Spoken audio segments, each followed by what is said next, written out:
Capítulo 5. Nacer, cuando el niño aparece. Dar a luz. Los problemas de las generaciones precedentes influyen en la gestación del niño desde el instante en que el espermatozoide penetra en el óvulo. En ese momento estelar no solo está presente la psique de la madre, sino también la del padre, la de los abuelos y los bisabuelos, mezcladas con las conmociones sociales. En mi caso, la influencia más indeleble quizá fuera el antisemitismo del emperador Alejandro III, que entre 1881 y 1884, eligiendo al pueblo judío como chivo expiatorio para calmar el descontento de su pueblo, lo acusó de degollar niños para fabricar con su sangre el pan de sus misas negras. Se desató una ola de pogromos. En uno de ellos, Yache, mi abuela materna, sefardita morena, fue violada por un cosaco. Encinta, huyendo de Rusia, desembarcó en Argentina, donde parió una niña de piel marmórea y grandes ojos azules. El cuerpo de Sara, mi madre, proclamaba a grito limpio la vergonzosa violación.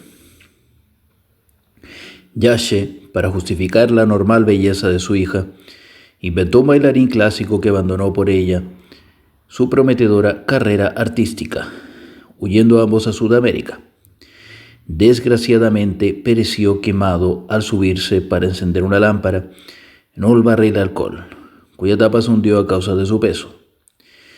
Yache se casó con un buen hombre, Moisés. Tuvo con él 2 hijas más, morenas y feas pero bien amadas, y desdeñó a mi madre. Se instalaron en Iquique, Chile, puerto que nadaba en la abundancia por ser ahí donde se embarcaba el precioso salitre. Moisés y Yache, con la compraventa de oro, se enriquecieron. Cuando Sara se hizo mujer, cometió un desliz amoroso con un no judío, un goy, repetición del contacto del falo cosaco con la vagina judía de su madre.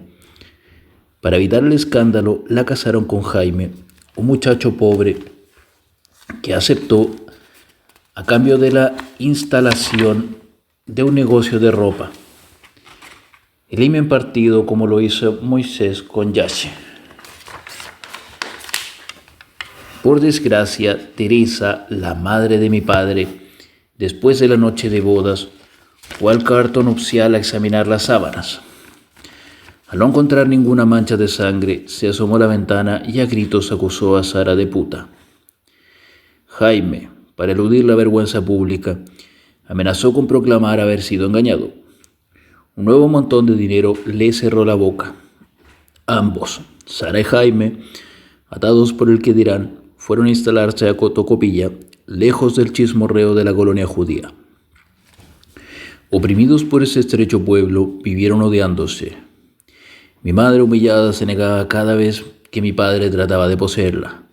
Eso lo ponía furioso. Cada coito se transformó en violación.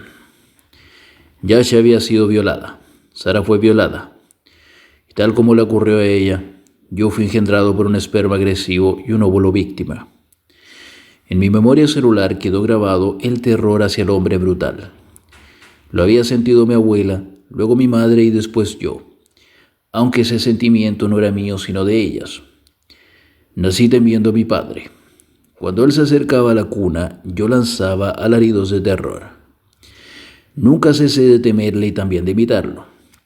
En mi película El Topo en 1970 filmé una escena donde mi personaje, un bandido brutal, viola a una mujer. Más adelante, el bandido se rasura la barba y la cabellera, rompe su revólver y se convierte en santo. Inconscientemente quise demostrar a mi madre que no todos los hombres eran canallas, y con aquello me di el permiso de salir de la infancia y convertirme en adulto. Un espermatozoide agresivo y un óvulo víctima no pueden dar al individuo que está por nacer la misma energía vital que un óvulo, generosamente abierto, unido a un espermatozoide pleno de amor.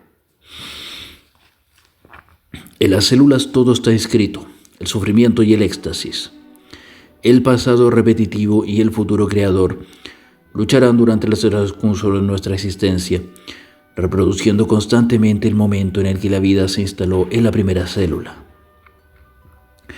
Nuestra labor consiste en hacernos conscientes y liberarnos de las emociones, ideas, deseos, sensaciones que no nos pertenecen. Abre comillas. Familia mía, os devuelvo las angustias, los miedos, los fracasos, la violencia, la intolerancia, las insatisfacciones, la creencia de que usar anteojeras mentales para no ver el sufrimiento es la felicidad. Cierra comillas. El proyecto de la conciencia de crear un ser perfecto, armonioso, longevo, pleno de alegría de vivir, puede ser coartado de innumerables maneras por el inconsciente familiar durante la formación del embrión. Sara, para vencer la angustia de ser hija de un cosaco violador, se engañó a sí misma convenciéndose de haber sido engendrada por el mítico bailarín. No me gestó entonces a mí, sino a su imaginario padre. Nací blanco como la leche y con una frondosa cabellera rubia, que ella se puso a que me la cortaran hasta que cumplí 4 años. Un día, mi padre, rabioso de que yo pareciera una mujercita y le recordara a su hermano menor homosexual, me llevó a escondidos al peluquero. Cuando llegué a casa con el cráneo pelado, Sara lanzó un aullido y se encerró en la cocina para llorar. Al ver que me crecían cabellos oscuros, dejó de interesarse en mí. Nunca más me besó o acarició. Al cumplir yo 18 años y después de cortarse mi madre en un dedo con el cuchillo del pan, me contó sin darle importancia que al 5.º día de su embarazo había perdido un poco de sangre. Ni ella ni yo caímos en la cuenta. Yo me percaté más tarde de que esa pequeña hemorragia indicaba la expulsión de un óvulo, el de mi hermano mellizo. Comprendí entonces por qué cuando yo era niño mi cuento preferido era el medio pollo. Abre comillas. Eras una vez un medio pollo. Tenía una ala, una pata, un ojo, media cola, medio pico, medio cuerpo, media cabeza. Siempre andaba hambriento, porque no podía retener nada de lo que comía. Por su medio estómago se le escurría todo. Por donde pasaba, sembraba la desolación. El medio pollo devoraba las plantaciones de trigo, de maíz, de arroz y también las lechugas, las legumbres, lo que fuera. Además, a pesar de tragarse un lago, un río, un mar con sus peces, su sed no se calmaba. Después de recorrer desesperado el mundo entero, al regresar a su pueblo se encontró con otro medio pollo, tan muerto de hambre y de sed como él. Al instante se amaron como buenos hermanos. Se juntaron y compartieron felices cada día una gota de agua y un grano de arroz. Cierra comillas. Me gustaba llamarme a mí mismo medio pollo. Con ese apodo, sintiéndome incompleto, buscaba un hermano. Junto a la tienda de mi padre se levantaba el cuartel de bomberos. El modesto cuidador del edificio tenía un hijo de mi edad, Orlando. Entablé con él una profunda amistad que me permitió por primera vez en mi vida sentirme completo. Gracias a él recorrí la mina abandonada del Cerro Don Pancho. Trepé por las cuerdas de 20 metros donde se colgaban las manjeras mojadas. Trepé por un agujero del muro trasero del cine municipal para ver películas de terror. Y por último, me masturbé en un círculo de niños en el cual Orlando era de ídolo. Esta simbiosis duró 5 años. A los 10, cuando mis padres bruscamente me desgajaron de Tocopilla para llevarme a la capital, Santiago, sentí lo que debe haber sentido mi óvulo generador al perder a su mellizo. Un frío que pareció congelarme la médula de los huesos. A los 19 años dejé de sentirme incompleto cuando conocí a Enrique Lin, quien vivió entre 1929 y 1988, que también tenía mi edad. Mis aventuras con este amigo, genial poeta y maestro, las he narrado en mi libro La danza de la realidad, del 2001. Fuimos hermanos inseparables durante 5 años. Luego volví a sentirme mutilado y corté mi comunicación con Chile. Hoy pienso que lo que provocó mi partida, aparte de mi necesidad de explorar el mundo, fue la vertiginosa caída de Enrique en el alcoholismo. Las personas que viven embriagadas se encierran en una isla emocional que no tiene puentes. En París encontré otra vez a mi mellizo. Fue el escultor canadiense Jean Benoit, quien vivió entre 1922 y 2010. Surrealista auténtico, antes que nadie presentó un happening, homenaje al Marqués de Sade, donde frente al espanto fascinado de André Breton, con un hierro calentado al rojo, se grabó en el pecho un gran Sade.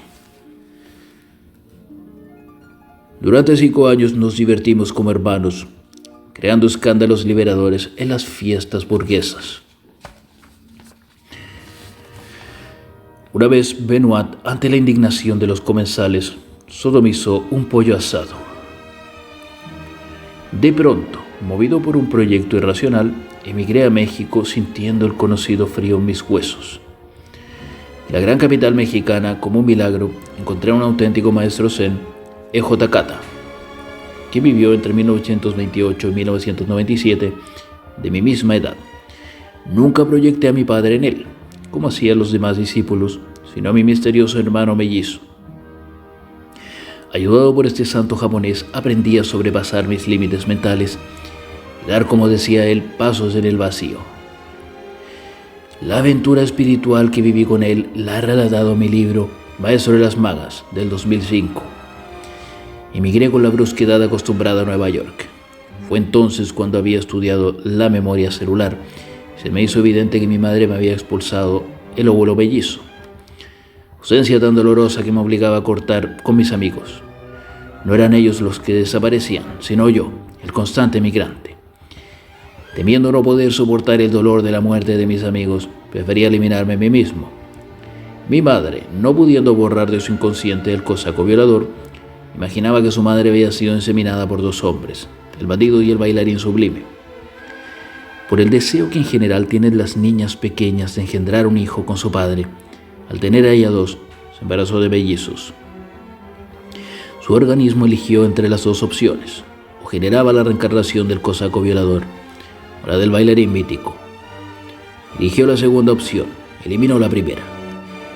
Yo crecí sintiéndome completo por un lado, idealizando mis actividades artísticas, pero por el otro, desconfiando de mí mismo por mis oscuras tentaciones hacia la violencia. Antes del nacimiento de mi hijo Adán, siendo yo en aquella época un artista egocéntrico y por lo tanto bárbaro psicológico, no me preocupé mucho de los partos de sus hermanos mayores. El primero en llegar fue Brontis. A las 6 de la mañana recibí una llamada de la clínica anunciándome que Bernadette, su madre, estaba pariendo. Conduje el automóvil lo más rápido posible. Al llegar me llevaron a una especie de mirador cuadrado, donde una enfermera con mascarilla levantó a mi hijo y lo acercó al cristal. Eso fue todo. La madre estaba dormida. Cuando más tarde la vi debido a la anestesia, no tenía ningún recuerdo del nacimiento. ¿Qué efecto produjo en Brontis y en mí esta monstruosidad? Durante años tuve que hacer esfuerzos para llegar a una verdadera intimidad con mi hijo. En él se creó un carácter con tendencia a la soledad emocional. Actor genial, santo y humilde, acepta como el monje de una poderosa religión los papeles que le son ofrecidos, sin pretender ser sistemáticamente el actor principal de la obra. Del nacimiento de Cristóbal, mi segundo hijo, no puedo hablar porque sucedió en México mientras yo estaba presentando Gran Efímero Pánico en París. No poder hablar del nacimiento de un hijo mío significa que fui un padre ausente, lo cual es una catástrofe psicológica. Él tuvo que suplir ese vacío recreándome en él mismo de una manera que, con gran diferencia, es mucho más sublime de lo que yo soy. Muy distinto al de Brontis fue el nacimiento de Teo. Un poco más consciente de la importancia de un parto, pedí presenciar el acontecimiento. En esos momentos, a causa de mis controvertidas obras de teatro y el escandaloso estreno de mi película Fan de Elise en 1968, me había convertido en un artista famoso. El médico partero, que por suerte admiraba mis obras, o bien por deseos de publicidad, consistió en que yo presenciara el acto del parto, con la condición de que se fuera filmado para incluirlo en sus archivos. Así se hizo. Me hicieron tomar un baño con jabón desinfectante, me vistieron con una bata, zapatos, gorro y máscara de cirujano. Me otorgaron un rincón para que no dificultara con mi cuerpo la acción del médico, de las enfermeras y de la cámara. Me impresionó desagradablemente ver el abundante vello púbico de Valerie, que había sido rasurado. Mientras la incitaban a pujar, Una enfermera trataba de introducirle una aguja en una vena de la mano izquierda. La vena buscada era tan fina que la enfermera, nerviosa, comenzó a clavarle la mano dolorosamente. Vi cómo el médico cortaba con un bisturí la base del sexo para unirlo al ano. Esto convirtió de golpe el sagrado don de crear la vida en un acto de excreción donde mi nene podía ser comparado a un excremento. La madre sufría más por esta intervención médica que por las naturales contracciones. Estaban tratando como si fuera una enferma grave. Por supuesto que Teo nació protestando. Le metieron un tubo por la nariz y la boca para absorber el líquido amniótico que había tragado. La clínica apestaba desinfectante. La luz fluorescente le hería los ojos. El partero lo tomó por un tobillo, poniéndole cabeza abajo, le dio unas palmadas en las nalgas. El niño se puso a llorar con rabia. Una rabia que le duró 24 años hasta que un accidente, quizás inconscientemente provocado, lo sacó de la vida que tanta rabia le daba. Después de su nacimiento, su padre y yo juramos que si un día ella quedaba otra vez encinta, le procuraríamos al nuevo ser un parto consciente. Pasaron los años. Yo cumplí 50 años y Valerie 33. Estábamos instalados en Francia. Nuestra unión se había desgastado. Para reforzar los lazos emocionales decidimos engendrar un nuevo hijo. Después de un examen muy doloroso, el ginecólogo le reveló a Valerie que sus trompas estaban tapadas. Decidimos confiar en el poder del tarot de Marsella.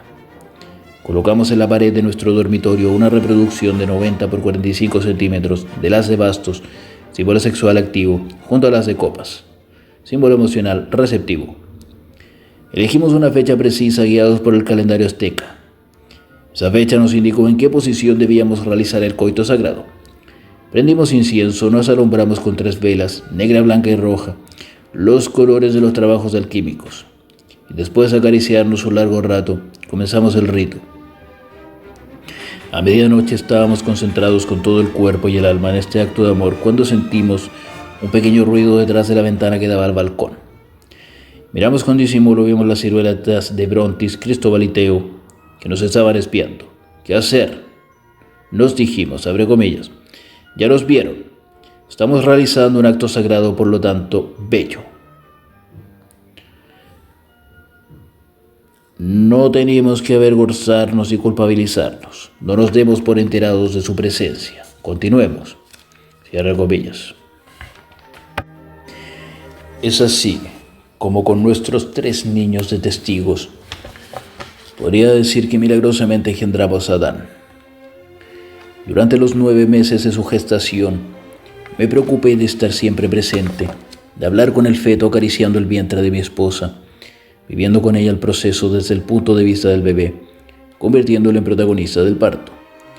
Leímos con gran interés en Por un nacimiento sin violencia de 1976, un libro del Dr. Frederick Le Boyer, abre comillas. Desde el instante en que el espermatozoide entra en el óvulo, donde se produce la mitosis, todo está vivo, se mueve, se transforma. El nacimiento es un cambio de nivel, y es por ello que hay que dejar de verlo como un problema médico, biológico, fisiológico. No hay que mirarlo con nuestros ojos de médicos ni de seres humanos. Es otro lenguaje, otra dimensión, como la muerte, cierra comillas. Le Boyer fue el primer médico jefe de servicio hospitalario que se interrogó sobre el trauma del nacimiento y las condiciones insensibles en que éste se practicaba en los hospitales del mundo. En la clínica de Neuilly encontramos un médico, el Dr. Paul Breton, que admiraba fervientemente las teorías de Le Boyer y las aplicaba. Nos pusimos de acuerdo para el instante del parto. No se apresuraría el nacimiento, ninguna enfermera rompería la bolsa del líquido amniótico. El niño mismo sería quien decidiría el momento de su entrada en el mundo. El cuarto tendría luces suaves indirectas. No se usaría anestesia. Al niño no se le golpearía para hacerlo llorar, sino que se le daría un masaje suave y amoroso. Al salir se le depositaría sobre el pecho de la madre y luego se le colocaría en una bañera con agua entibiada a la temperatura de su cuerpo y por fin, habiendo recuperado su propio ritmo cardíaco, se procedería a cortar el cordón umbilical.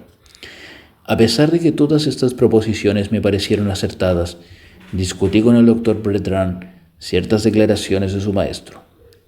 Lo que yo pensaba en esos años no estaba basado en certezas científicas, sino en creencias. Le Boyer declaraba, abre comillas, Lo esencial de la angustia vivida durante el embarazo es la angustia del hombre que la mujer absorbe inconscientemente. Esta angustia es mucho mayor en el hombre que en la mujer porque la vida pasa a través de la mujer y no a través del hombre. Esto es algo para él inadmisible, inaceptable, un misterio absoluto. De pronto aparece un intruso en su pareja. Tiene la impresión de ser engañado o relegado. El hombre, porque no tiene otra opción, debería tener la sabiduría de dejar que su mujer se fuera con ese amante perfecto, absoluto, que encuentra su vientre. Los hombres intentan revivir lo que le sucede naturalmente a la mujer. No pueden lograrlo más que volviendo a su propio nacimiento, puesto que ellos son incapaces de dar a luz. Todos los caminos iniciáticos son retornos al seno de la madre para revivir este estado de fusión total. Le dije al doctor Bertrand, abre comillas, Le Boyer infravalora al padre, al que solo le otorga la calidad de sembrador y luego de testigo impotente y muchas veces celoso. A pesar de su buena intención, como todos los otros médicos, usurpa el sitio del padre, dándose un rol comparable al de un supremo sacerdote. Nadie puede negar que en una semilla está el potencial, el árbol futuro. ¿Por qué entonces negar que el niño ya está completamente encarnado desde el momento en que el espermatozoide se une al óvulo? Quienes separan al alma del cuerpo pueden sostener que en sus primeras semanas de vida, el feto es solo materia y que luego desde una dimensión inmaterial desciende el ser hacia la palpitante masa de carne. El espermatozoide al explotar dentro del óvulo no se esfuma, sino que da nacimiento a células masculinas que se unen a las células femeninas engendradas por el óvulo. El crecimiento del feto es producto de un coito continuo de células femeninas y masculinas. Psíquicamente el padre está gestando el nuevo ser al mismo tiempo que la madre. Este alimento espiritual es tan necesario como el alimento maternal. Si el padre durante la gestación se ausenta, reniega de su mujer o se niega a sí mismo, el nuevo ser crece angustiado. En este caso, el doctor Le Boyer tiene razón al declarar que, abre comillas, el parto es como atravesar una tempestad. Para el niño el hecho de nacer es hasta tal punto intolerable que se niega a ver la luz de todas las formas posibles. Lo niega con su cuerpo, cierra los puños y los ojos. No está ahí. Simbólicamente sigue siendo un feto. ¿Cómo vencer sin miedo al mundo? Cierra comillas. Esta pregunta encuentra su respuesta cuando se valora el aporte del padre a la gestación. Si éste participa con todo su espíritu durante los 9 meses y el parto, el niño para nacer no atraviesa ninguna tempestad, no lo posee miedo alguno. Muy por el contrario, llega al mundo en medio de un placer comparado a un orgasmo, deseando con toda su energía nacer en un mundo que presiente como un Edén.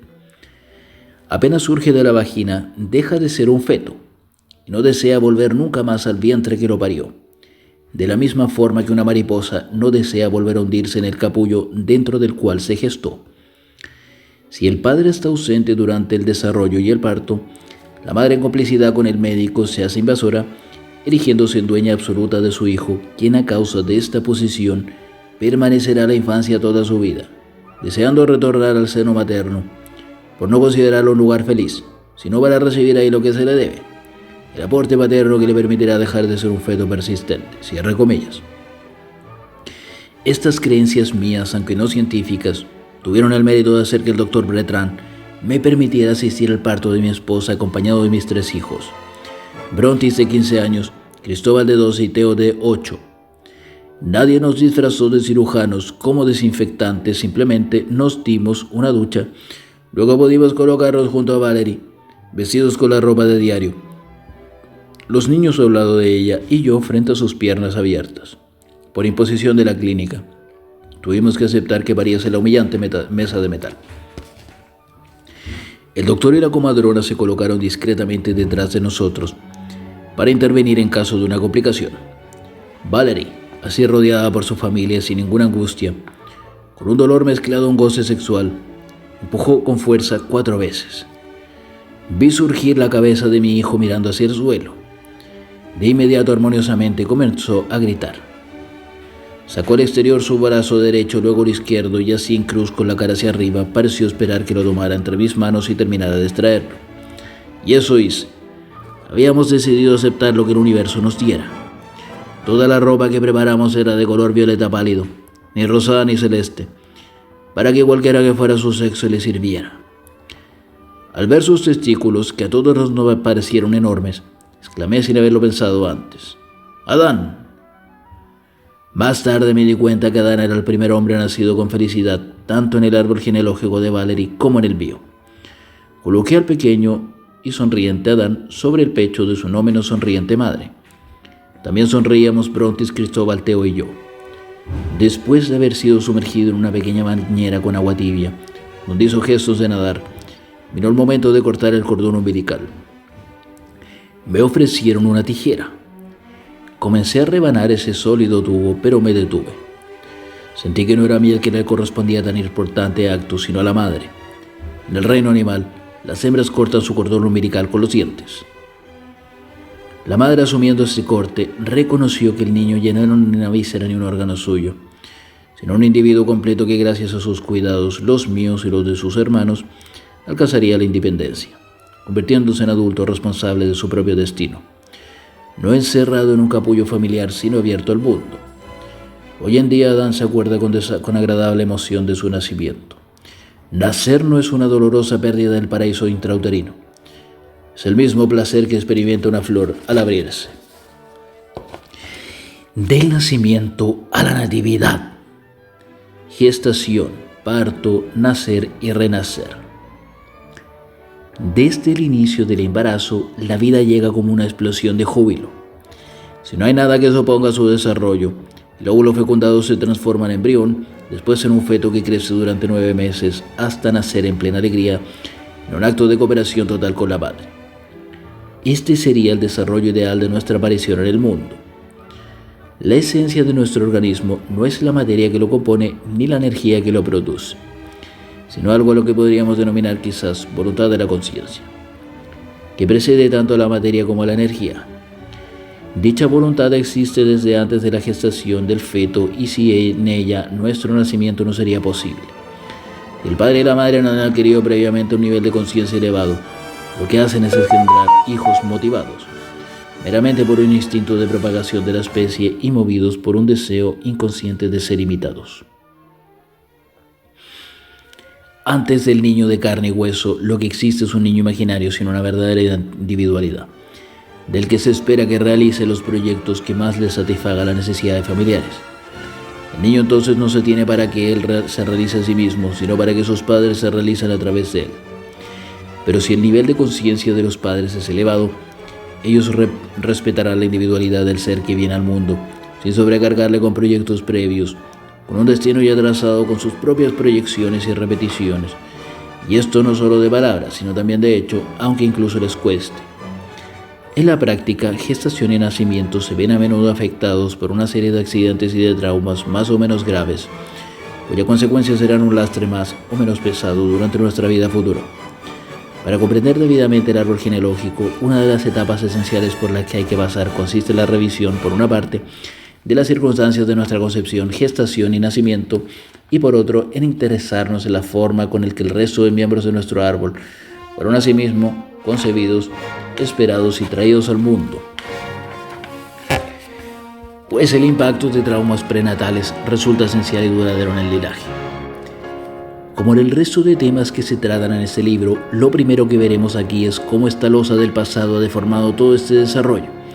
¿Cómo podremos reparar nuestro propio nacimiento gracias a una toma de conciencia adecuada y a través de medios simbólicos que nos permitan integrar las informaciones de las que carecemos?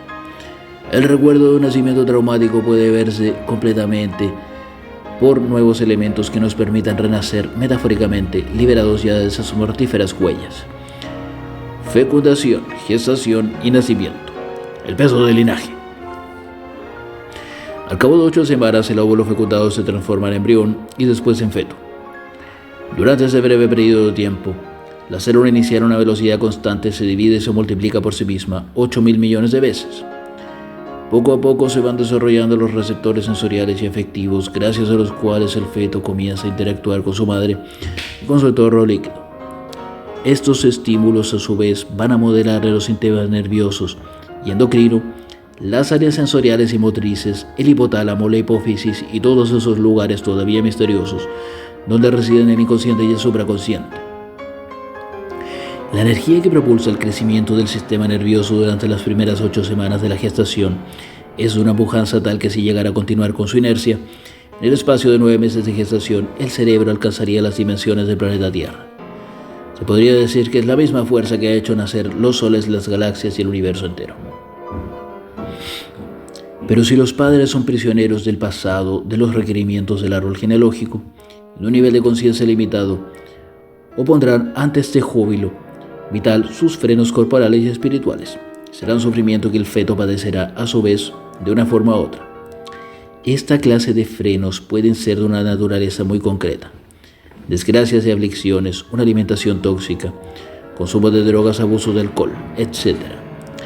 Pero se puede asegurar que los pensamientos, los sentimientos y los deseos metabolizados como crispaciones musculares, como información química para el cuerpo de la madre, podrían influir en el crecimiento del embrión.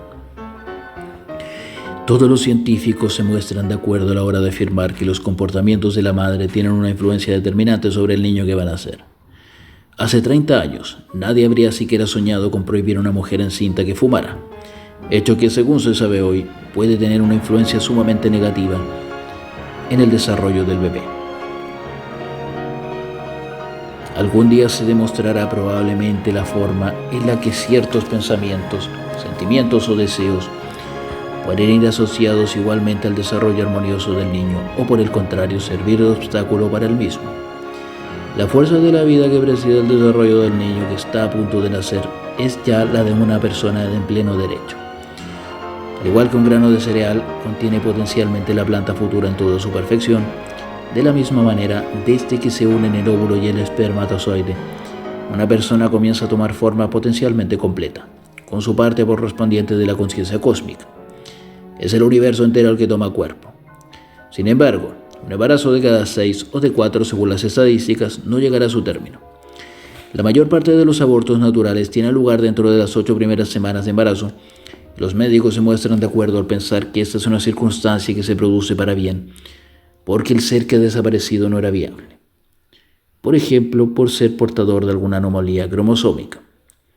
La naturaleza, al parecer, procede mediante percances. Debemos, por consiguiente, deducir de ello que tales óvulos fecundados no estaban ya de entrada destinados a vivir. En todo caso, se puede postular que el vientre de la madre, mientras el hijo se desarrolla en él, no es únicamente un lugar individual, sino que asimismo es una especie de nido familiar y social. Y junto con el ADN de su progenitor, es todo el árbol genealógico paterno el que se asienta en el útero donde el óvulo se está desarrollando. Cualesquiera que hayan sido los deseos del padre o de la madre a la hora de concebir un hijo, es muy posible que subsista en la memoria celular de ambos algún conflicto pasado que implida o deforme la propia concepción. En tal caso, la lucha entre la conciencia en pleno desarrollo de los adultos que desean convertirse en padres y las contradictorias consignas del pasado, en el árbol genealógico de ambos progenitores pueden existir diversos conflictos vinculados con la concepción de un niño. Pueden dar lugar a alguna clase de percance, desde el momento mismo de la fecundación, que sentencia el óvulo a no ser viable a largo plazo. Más cualquiera que sea el dolor que provoque esta interrupción de un embarazo deseado, esa pequeña vida a corto plazo es también potencialmente formadora de conciencia. En efecto, el organismo de la madre reaprende a crear un lugar de acogida, mientras que en el plano espiritual los padres deben comprender que en esta ocasión el alumbramiento de un niño es independiente de sus planes o de su voluntad personal y que ellos son simplemente unos intermediarios a través de los cuales encarna la conciencia. De cualquier forma, es indispensable dejar bien en claro que nunca y en ningún caso se crea un niño, sino que se le permite crearse a través de nosotros.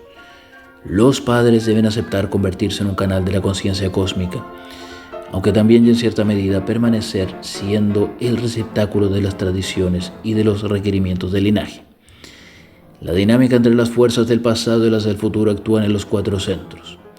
Corporalmente, dicha dinámica puede dar lugar a ciertas deformaciones en el feto, a embarazos malogrados y a toda suerte de problemas que aparecen después de la gestación y del propio nacimiento. Apertura del cuello del útero, flebitis, placenta previa, nacimientos prematuros, cordón umbilical enrollado alrededor del cuello del feto, etc. En los otros centros, la mencionada dinámica provocará diversos tipos de conflictos internos, o bien conflictos entre la pareja, ya sean afectivos, ideológicos o sexuales. Uno de los más frecuentes es el padecimiento de una intensa angustia que afecta a numerosos padres. En efecto, cuando alguien se dispone a dar vida a un niño, le inscribe la condición humana, lo cual quiere decir que se le da como destino morir. Pero también se puede afirmar que si bien el ser humano es individualmente mortal, la especie humana en sí misma es perenne. Pensando únicamente como individuo, éste va a vivir la perspectiva de su propia muerte con angustia, pero si se inscribe dicha perspectiva en la humanidad en su conjunto, la propia muerte se puede considerar como un sacrificio jubilosamente consentido en aras de la humanidad futura. Esta posición transpersonal no es solo una visión del espíritu, es una convicción esencial que una vez alcanzada permite afrontar la propia desaparición con una serenidad mucho mayor. Pero los padres que no han alcanzado este grado de conciencia transpersonal pueden verse asaltados por una angustia irresistible, porque la llegada de un niño les recuerda con enorme fuerza su propia mortalidad. Efectivamente, el nacimiento está estrechamente asociado con la muerte y despierta en ellos toda clase de temores. Ciertos varones que no tienen la preparación espiritual necesaria para comprender que la vida va unida a la muerte, se ven afectados por un sentimiento de culpa para ellos inexplicable, por haber dejado encinta a su mujer. Y esta angustia la manifiestan, por ejemplo, sintiendo un gran temor a que el parto resulte mortal, tanto para la madre como para el hijo. La angustia del padre y la angustia de la madre se unen y se multiplican la una a la otra. La única manera de salir de esta ansiedad es comprender que el niño que está a punto de nacer está inscrito en una pujanza de vida que sobrepasa su propia generación y se dirige hacia una sucesión de generaciones. Dentro de esta lógica, la muerte es también una aportación porque permite la continuación de otras vidas. La única forma de llegar a esta actitud es la de desarrollar un sentimiento de amor por la humanidad, es decir, pasar del árbol genealógico al bosque genealógico.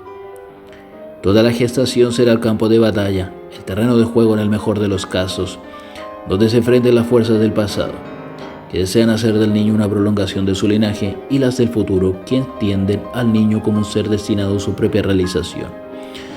Desde el mismo momento de la concepción, la memoria del árbol impulsa al padre y a la madre a proyectar sobre su criatura tanto sus propios miedos como sus esperanzas. Y según los casos, prefieren tener un hijo o una hija. La madre desea dar a su celoso y desconfiado marido un hijo que se parezca a él, para así convencerle de que es indiscutiblemente suyo.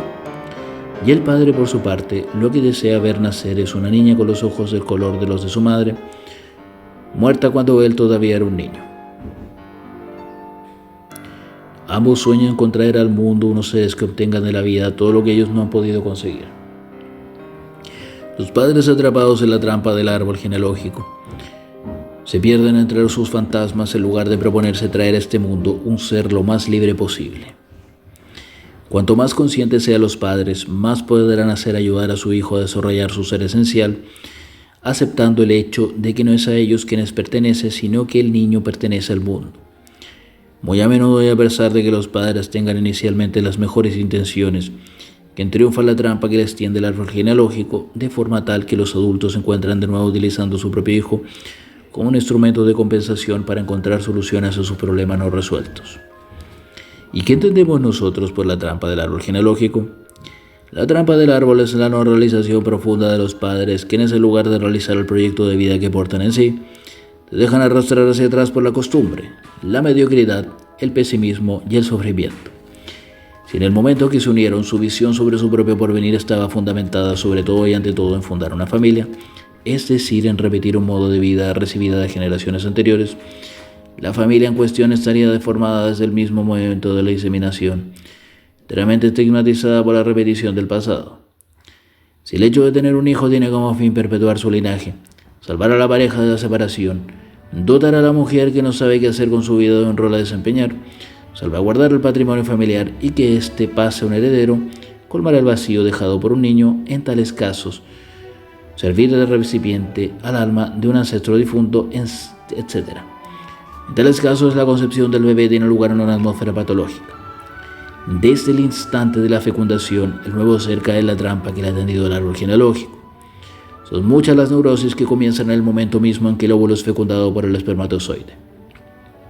Si observamos nuestro árbol genealógico con la debida lucidez, podremos comenzar a imaginar las respectivas atmósferas en las que todos y cada uno de sus miembros fueron engendrados, gestados y traídos a este punto. Los hijos del deber no son como los hijos del placer. Un niño engendrado en un acto sexual con carácter violento, incómodo, puede verse privado de su natural alegría de vivir. Un hijo no deseado puede pasarse la vida sintiéndose un intruso, buscando un amor que jamás logrará encontrar o encontrándose inmenso en unas relaciones en las que no se quiere saber nada de él.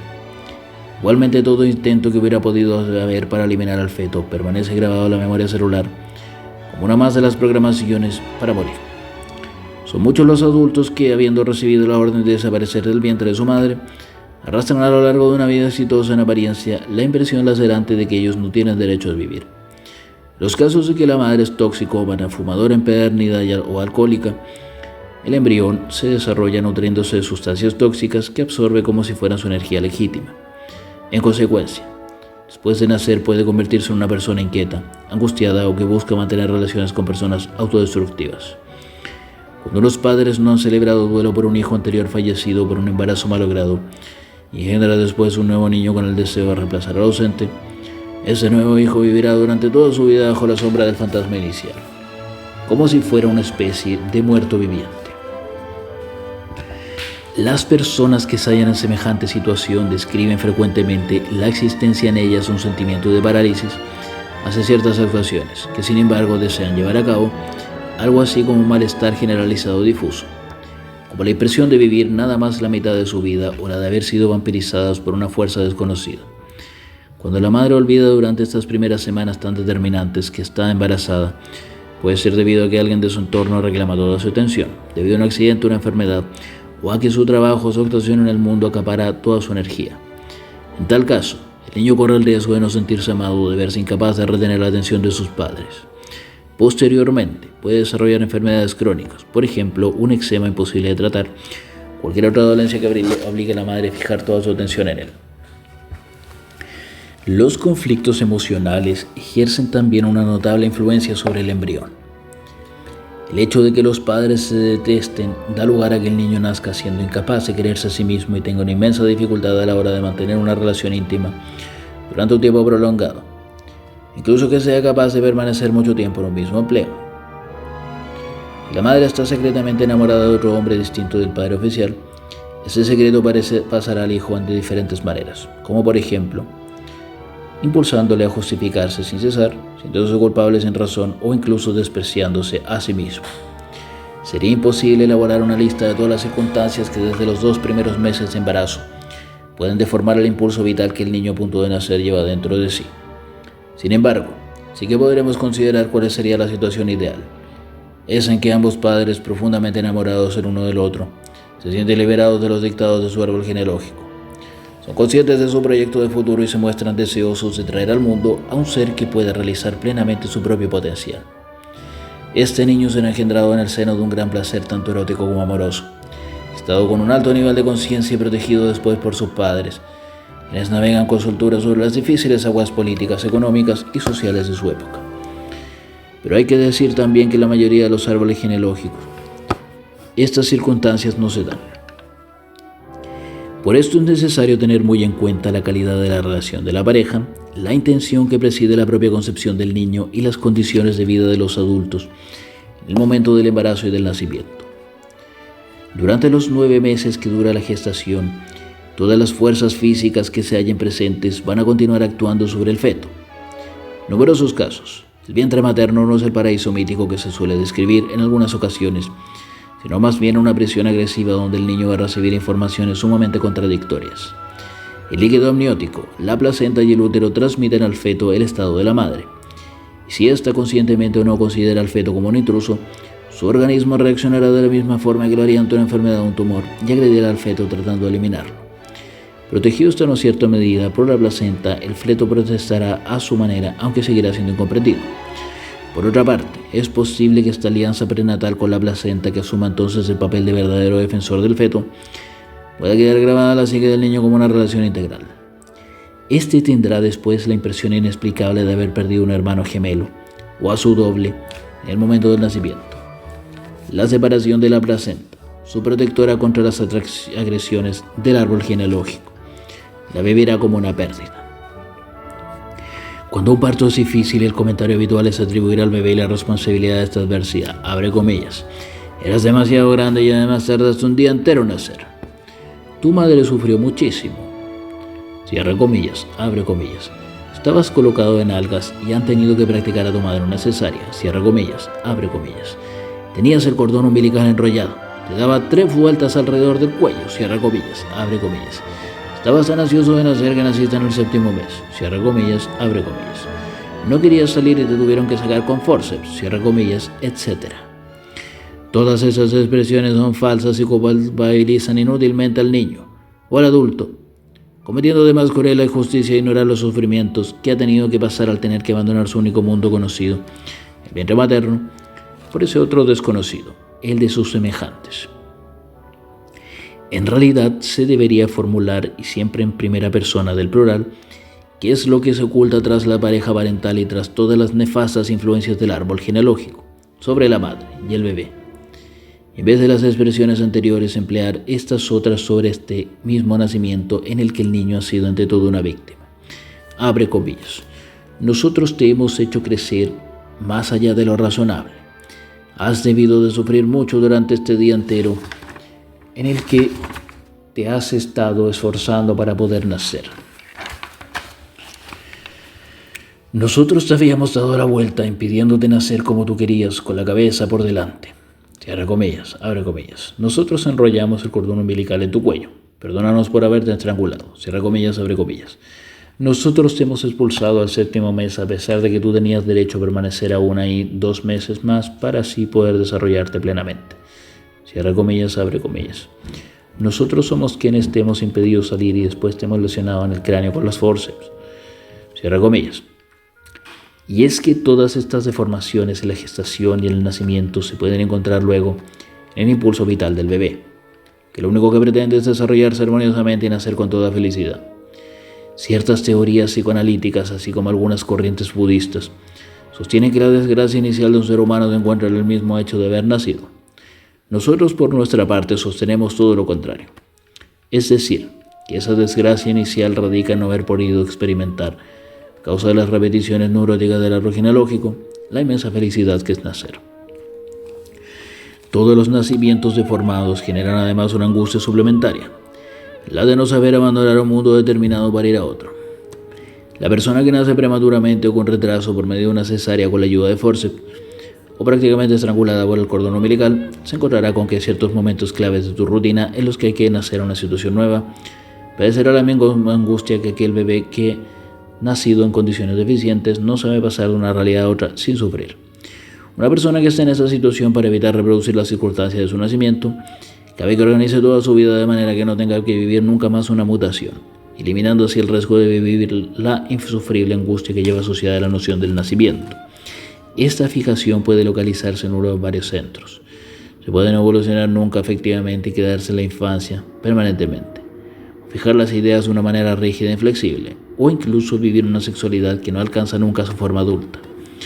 También ciertas personas quedan fosilizadas en su cuerpo y fijadas a conductas alimentarias de las que no pueden liberarse nunca.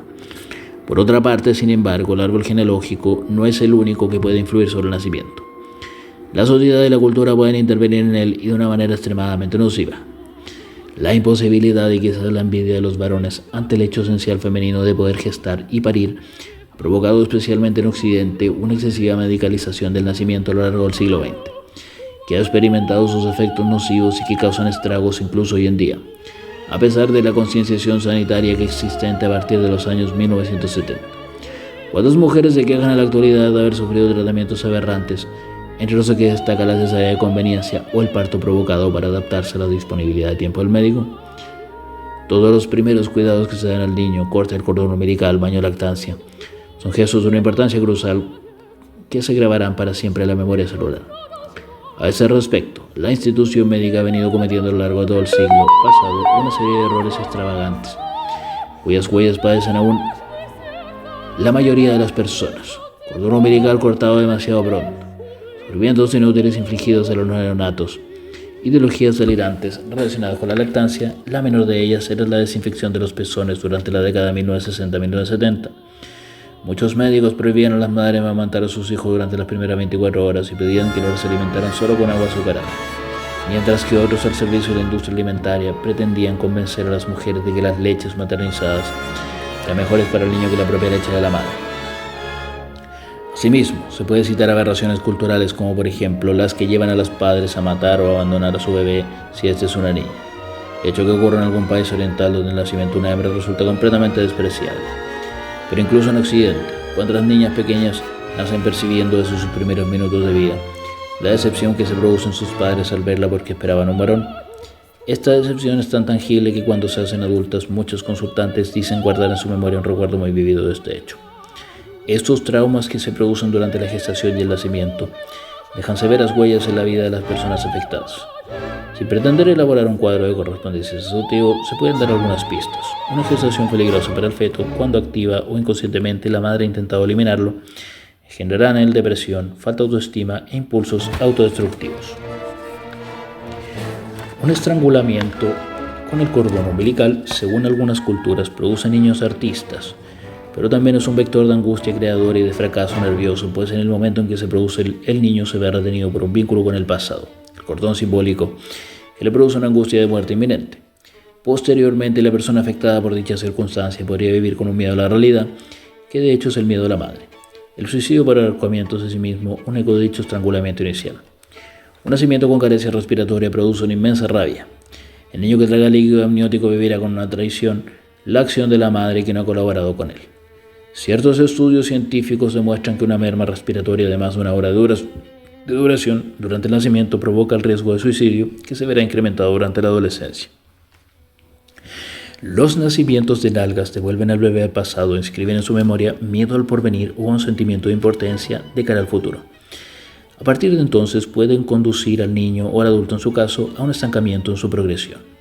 A ese respecto, determinados estudios científicos han demostrado que el nacimiento de nalgas está directamente relacionado con el retraso escolar y las repeticiones de curso, y que por regla general se pueden relacionar un cierto número de enfermedades y determinadas inclinaciones hacia actos criminales con un nacimiento traumático. El nacimiento prematuro puede llegar a engendrar una gran debilidad existencial, una impresión de no estar nunca preparado y de correr el riesgo sin cesar de verse expulsado de todos los sitios. Al no llegar nunca a tiempo, estas personas tienen grandes dificultades para concluir su trabajo o su obra. Y eso igualmente puede dejar como secuela una insatisfacción crónica vinculada a una gran dependencia.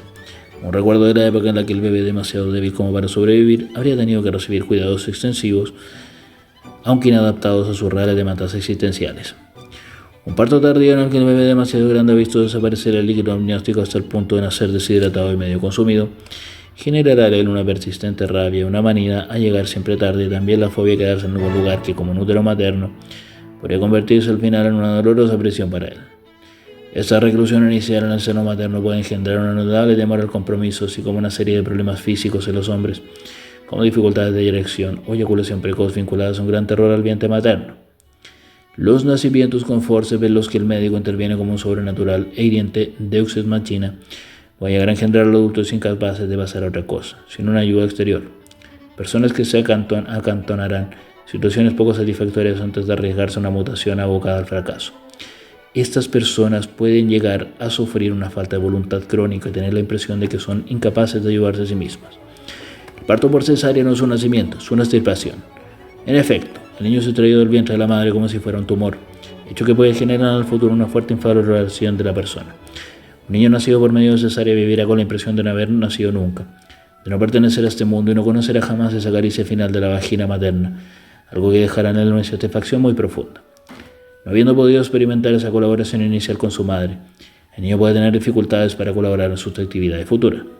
Asimismo, se sabe a partir de los trabajos de Arthur Janov que las personas nacidas por medio de una cesárea tienen tendencia a padecer problemas respiratorios. Los traumas ligados a la lactancia por lactancia interrumpida o por la alimentación con biberón pueden producir problemas de comportamiento alimentario, así como alcoholismo y tabaquismo, que buscan aportar una nutrición que siempre se rechaza, un néctar que se convierte en tóxico. La trampa que tiene el árbol genealógico en estos casos puede llegar a empujar al organismo de la madre a alterar la calidad de su leche y volverla ácida, inadecuada para su consumo. En consecuencia, el niño sufre diarrea, regurgitación u otra clase de problemas. Las personas mal amamantadas pueden manifestar una insatisfacción crónica y difusa sin causa tangible y que es consecuencia de la carencia del alimento inicial. Se han podido constatar igualmente que quienes no han sido amamantados al pecho materno presentan en la edad adulta y con una mayor frecuencia que el resto de las personas problemas dentales o incluso de las propias encías. Quienes hayan padecido este tipo de dificultades, mal traídos a este mundo y mal acogidos en él por parte de un equipo de técnicos desalmados, tendrán una serie de carencias que lo perseguirán durante toda su vida. El porvenir les parecerá amenazante, dado que en cada etapa de nacimiento aumenta su agonía y depositarán todas sus esperanzas de realización en las manos de otros antes que en ellos mismos, intentando desempeñar el rol de víctimas sin que se les note, creyendo también que las cosas les sucederán por causas del margen de su voluntad. Tras haber luchado mucho para poder salir del vientre materno, estas personas inconscientemente se organizan para que todo en su vida se transforme en lucha, métodos y es preciso dificultades que no existen. Un determinado número de ellas se trincherará en un pequeño territorio en unos cuantos metros cuadrados, pensando que ese lugar exiguo les protegerá de las turbulencias de la vida. Son muy pocas las personas que le pueden llegar a satisfacer. Se sentirán feas, frustradas, malas, inútiles o malqueridas. Pensarán que les resultan indiferentes al mundo y que en el fondo nadie siente la menor preocupación por saber si están vivos o muertos. Como un impulso a veces tendrán tentativas desesperadas, como hicieron antaño para salir del útero. Se esforzarán en una actividad que no tiene final. Se matarán a trabajar y ello no obstante, sin poder liberarse un sentimiento de soledad desalentador. Sin eso se mandarán a buscar la ayuda del prójimo como persiguiendo un auxilio insensato, sin pensar jamás que podrían comenzar por ayudarse a sí mismas. Y exigentes e ingratas y al mismo tiempo perderán la capacidad de inspirar confianza a los demás. No creen en nada, aunque sobre todo no creen en sí mismas. Al final de este capítulo veremos que nunca es demasiado tarde para curar las consecuencias del propio nacimiento. La comprensión de los acontecimientos es un primer paso, pero a continuación será necesario significar en un acto terapéutico y psicorritual de renacimiento un nuevo parto que permita a la persona afectada integrar debidamente tanto en su cuerpo como en su memoria celular todas las informaciones positivas de las que carece. En un primer momento será bueno recoger el máximo de información que sea posible sobre el nacimiento, si fuera posible también sobre el de otros miembros del árbol genealógico. Esto nos suministrará una información preciosa sobre la formación de la persona, sobre los encadenamientos de nacimientos traumáticos que se hayan podido producir una generación tras otra. El rol de los padres. Convertirse en padre y madre. Conviene que nos detengamos un momento y observemos la figura de la mujer encinta desde una perspectiva metagenealógica.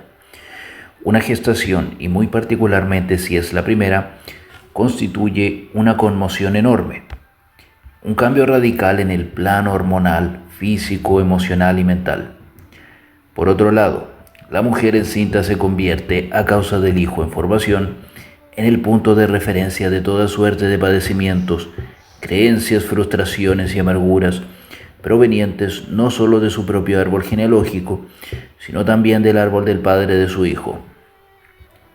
Hemos visto ya que si el peso del pasado es demasiado grande, el desarrollo del bebé se verá afectado. Es preciso, sobre todo, guardarse mucho de culpabilizar a la madre únicamente.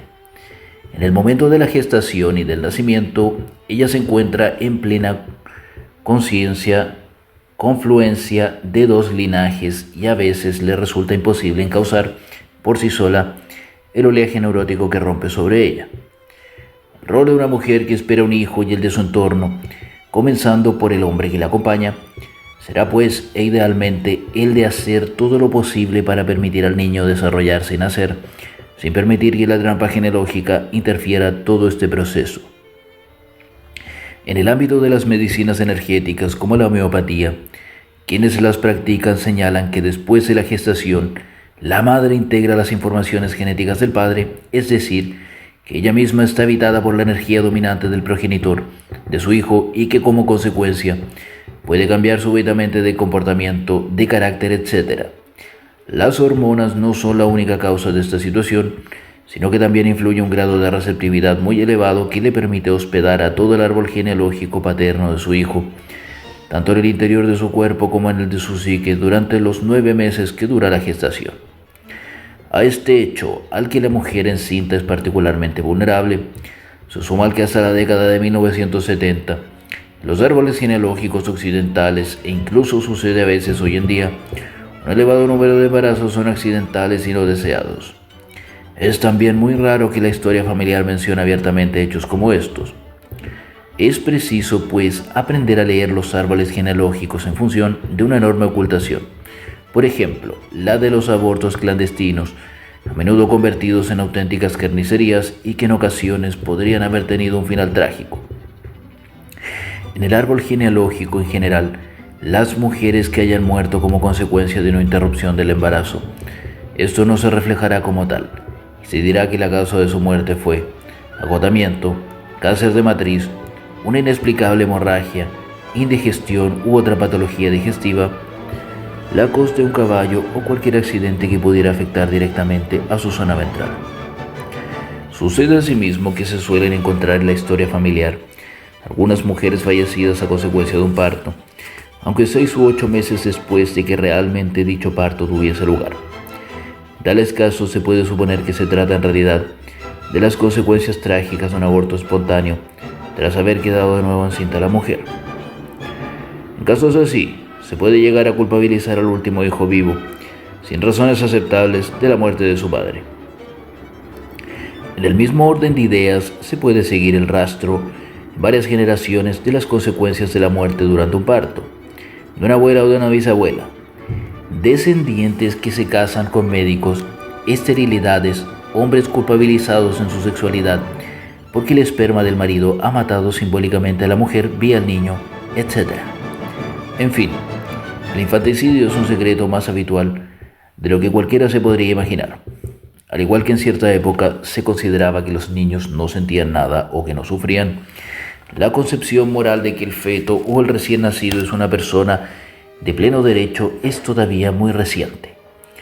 De lo que se trata en realidad es de medir en varias generaciones el sufrimiento que las mujeres padecen tanto en su cuerpo como en su psique, así como la distancia que existe entre su experiencia individual y el rol pretendidamente natural e innato que se le ha adjudicado a la madre, sobre cuya ambivalencia toda la psicología del siglo XX ha estado investigando ampliamente. Inducido por la sociedad, la religión y la cultura que inventan y solidifican la idea de una madre idílica que es protectora del hogar, abastecedora de alimentos, siempre pendiente de todo, infatigable, animosa, paciente, fuente surtidora de una inagotable dulzura, elegante y digna. Es decir, exactamente el rol al que varias culturas predican anualmente un día muy particular, el Día de la Madre, la Fête des Mères o el Mother's Day. Pero también está el rol social y culturalmente inducido del padre idílico que funciona como modelo, un refugio y un valor de contraste para un gran número de hombres. Guía valiente y seguro, protector financiero y garante de la seguridad. Padre por excelencia, infalible y generoso, inflexible y leal, rebosante de compasión y a la vez que guardián de la ley, severo pero justo, etc. A la sombra de estos arquetipos, nosotros querríamos mostrar aquí una lista de elementos que intervienen tanto en la maternidad como en la paternidad y que son las identidades construidas a la vez por las experiencias del pasado. Se es padre o madre como a pesar de contra los propios padres, por la llegada de uno o varios hijos. Cuando varias personas pertenecientes a una misma hermandad llevan a cabo un estudio del árbol genealógico propio, pueden apreciar rápidamente que primogénitos, medianos y benjamines no han tenido los mismos padres.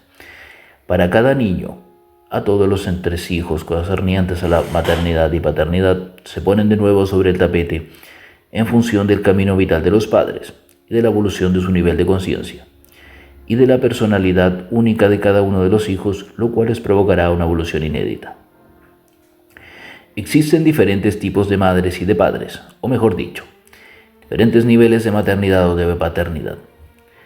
Cada uno de dichos niveles es sano y formativo si conduce al nivel siguiente, pero en el árbol genealógico son muy numerosos los padres que se detienen o que se ven bloqueados en algún lugar del camino que seguían, en tanto que padre o madre se quedan en una posición de estancamiento, 1, 2, 3 o 4, y se vuelven tóxicos para sus hijos. Nivel 1. La progenitora o el progenitor. Es el primer nivel de la maternidad y la paternidad. el que se corresponde con la inseminación convertida en una realidad tangible. La mujer encinta se reconoce como tal y acepta con alegría esa mutación de su identidad personal.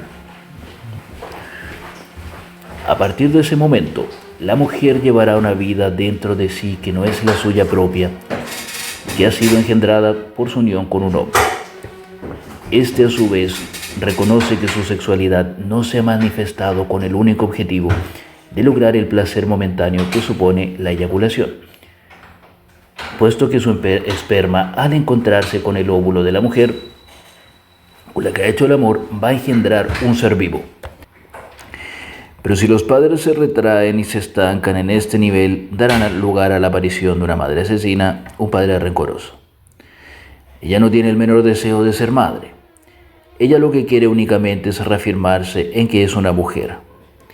La razón de este deseo suyo podría estribar en que su árbol genealógico hubiera favorecido exageradamente a los varones, otorgando a las niñas un papel secundario.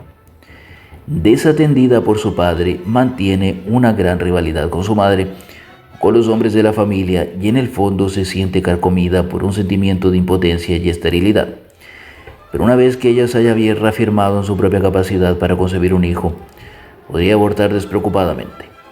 Este hecho le habría servido únicamente para asegurarse de que puede, es decir, para reafirmar la vitalidad de su centro sexual creativo. Si en cambio decidiera conservar al niño, estaría corriendo el riesgo de convertirse en una madre asesina, sin ningún deseo de quedarse encinta, ni de traer un hijo al mundo, ni tampoco de ocuparse de él. De igual manera, hay padres asesinos en los que podríamos denominar hedonistas sin futuro. Hombres que odian a su madre o a las mujeres en general y que se refugian en una vida inmadura o en un sadismo reivindicativo. En el primero de los casos, el hombre atemorizado por la responsabilidad que implica fundar una familia, sentirá el impulso de huir a toda prisa. Si se ve forzado a quedarse a pesar, cubrirá de sarcasmos y desprecios a esta mujer y a este hijo que integran una familia que él nunca ha querido tener, o rehusará comunicarse con ellos, cerrándose en un silencio agresivo. La segunda categoría esconde a todos esos seductores impenitentes de conductas sádicas, a los violadores, a todos aquellos hombres que utilizan su esperma como un arma.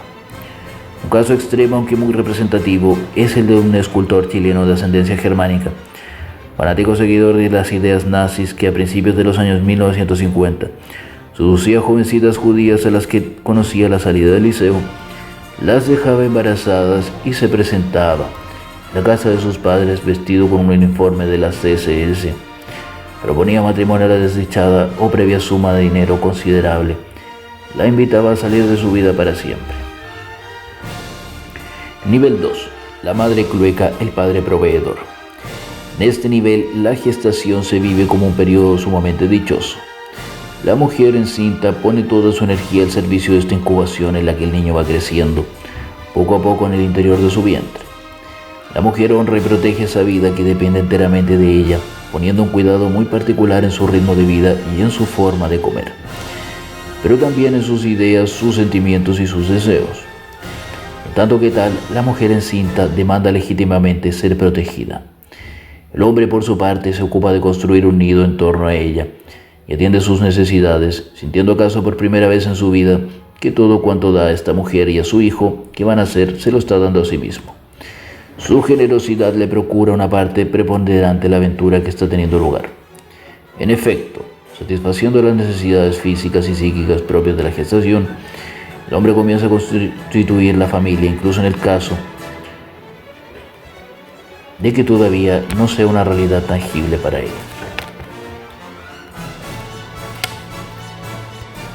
Pero si los padres se retraen y se estancan con este nivel, darán lugar a la aparición de una madre devoradora y un padre ausente. La madre ama su vientre de mujer encinta, pero no al niño que lleva dentro de él. Para ella, el niño no es nada más que un objeto de poder y rehúsa aceptar que una vida independiente de la suya se desarrolla en su matriz. acepta los cuidados que se le prodigan mientras niega la existencia individual del bebé,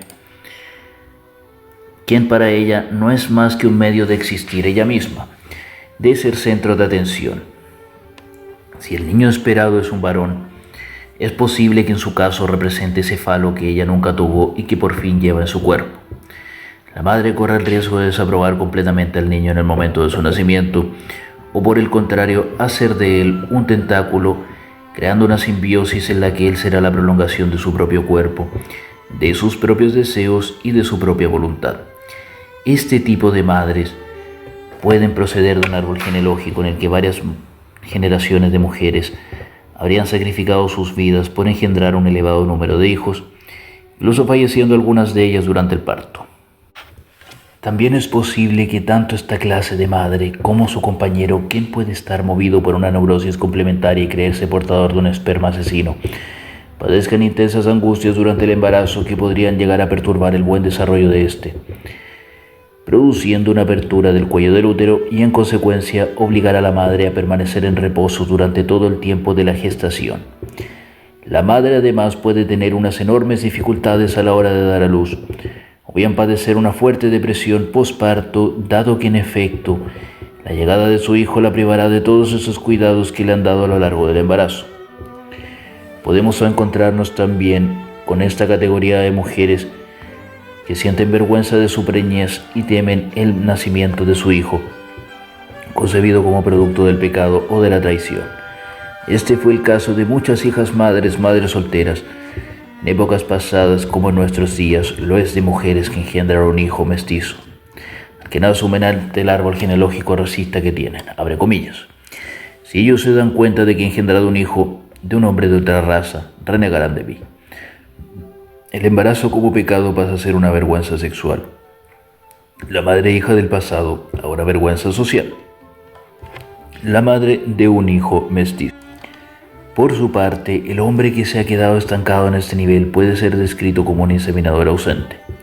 Es posible que siendo niño no hubiera recibido de su madre todos los cuidados que necesitaba.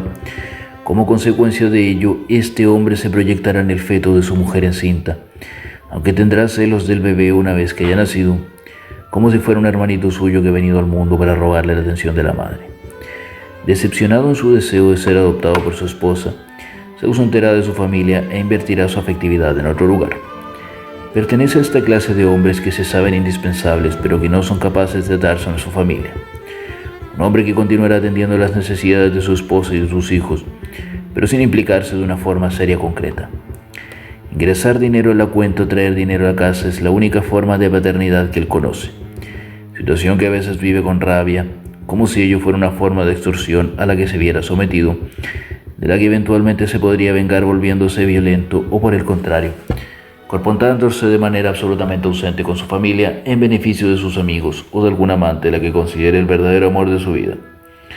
En esta categoría se pueden encontrar hombres que si están casados lo hicieron únicamente por acceder a los deseos de sus progenitores o a determinadas instancias de la sociedad de la que viven, por haber dejado embarazada a una mujer joven o porque les resulta indispensable contraer matrimonio con una mujer de su mismo estatus social dentro de lo que sería un matrimonio acordado.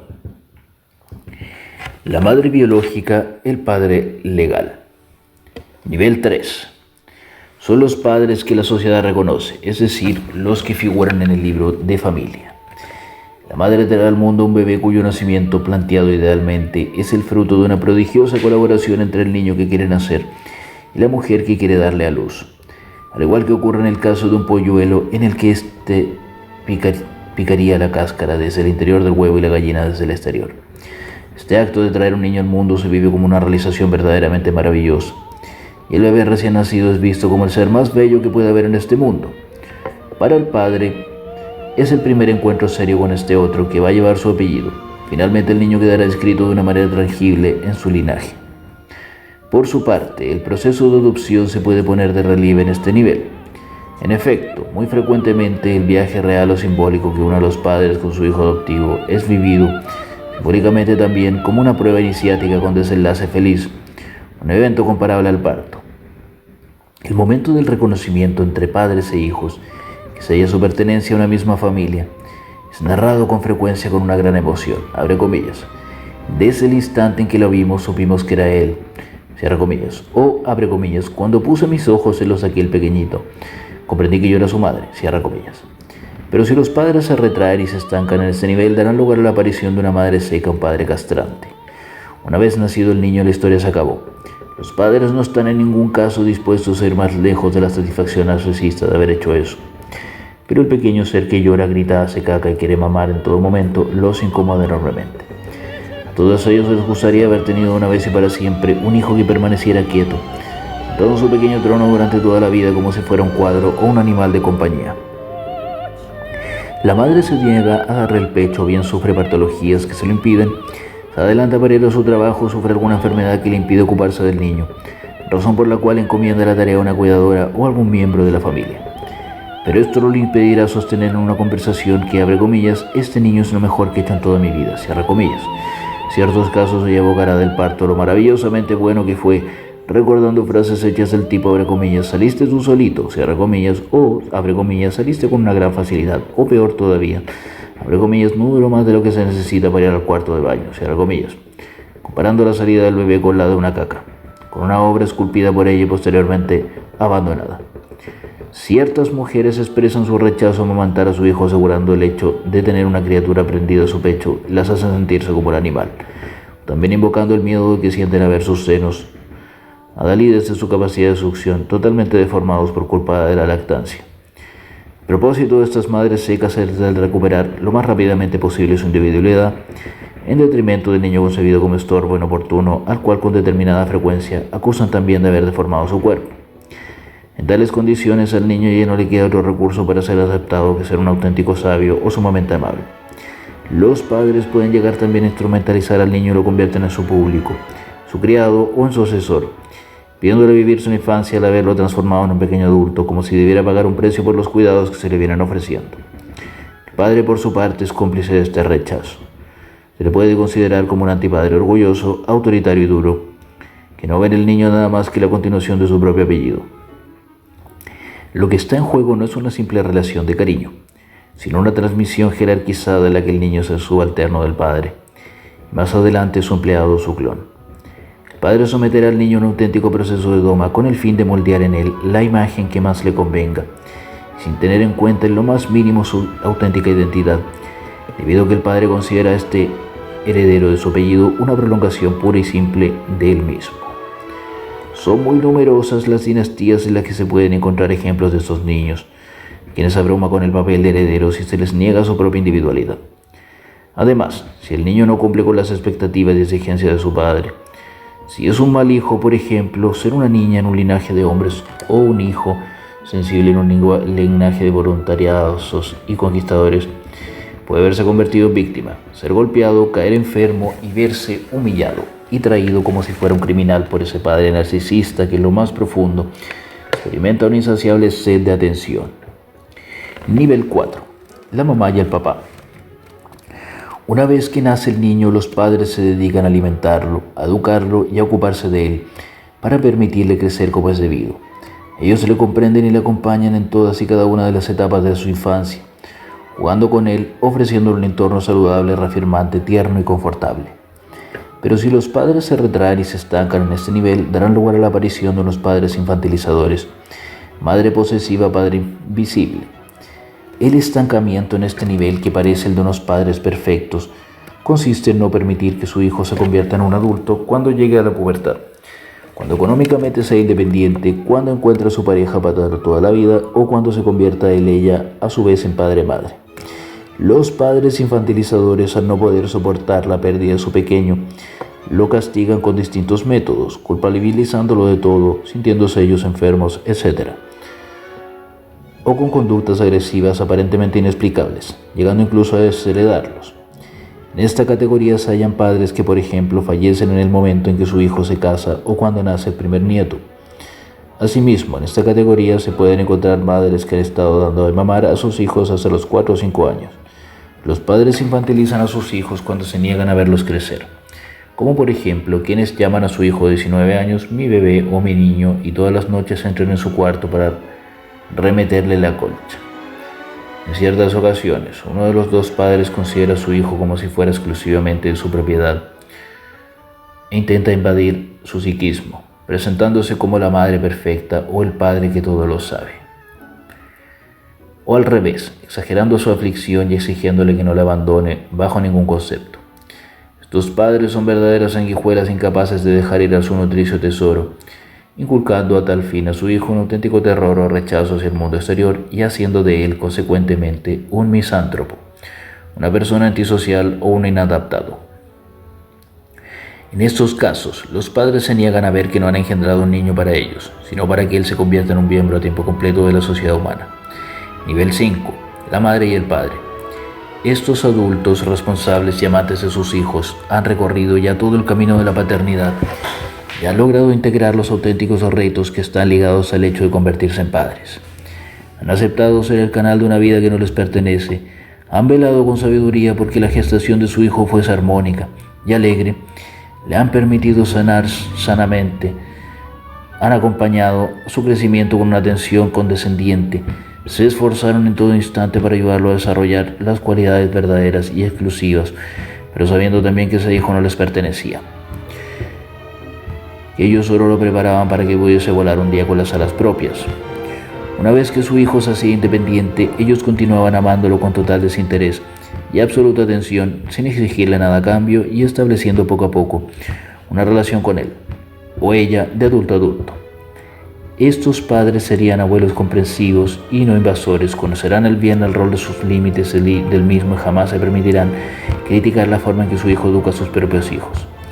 El pediatra y psicoanalista inglés Donald Winnicott solía hablar de madres corrientes capaces de una negación normal, sanadas de cuerpo y de espíritu, satisfechas con su sexualidad.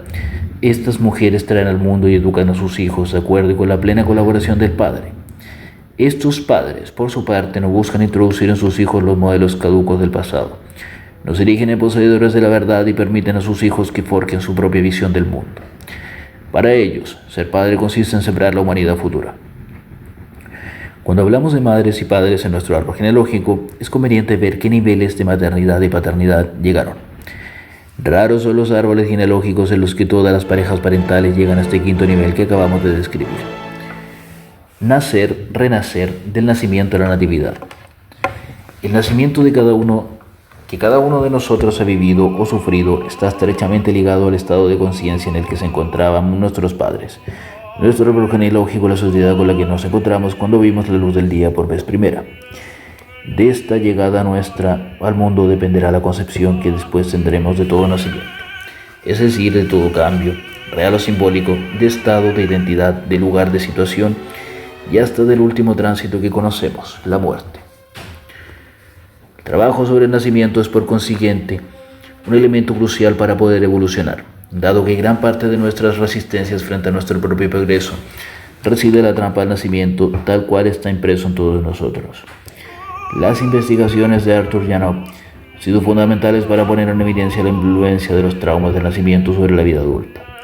Por contra, la terapia primaria y todas las formas terapéuticas convencionales se inclinan más o menos directamente por continuar funcionando sobre unos presupuestos heredados del psicoanálisis. Así, al revivir el trauma, centrar en el cerebro reptiliano y al desactivar las inhibiciones, recuerdos olvidados de la memoria del cerebro reptiliano, sufrimientos padecidos, la persona adulta podrá liberarse. Pero esta proposición solo tiene en cuenta la relación con el pasado. Del mismo modo, una parte muy importante de la psicología tradicional se basa en el nacimiento como corte, herida y separación.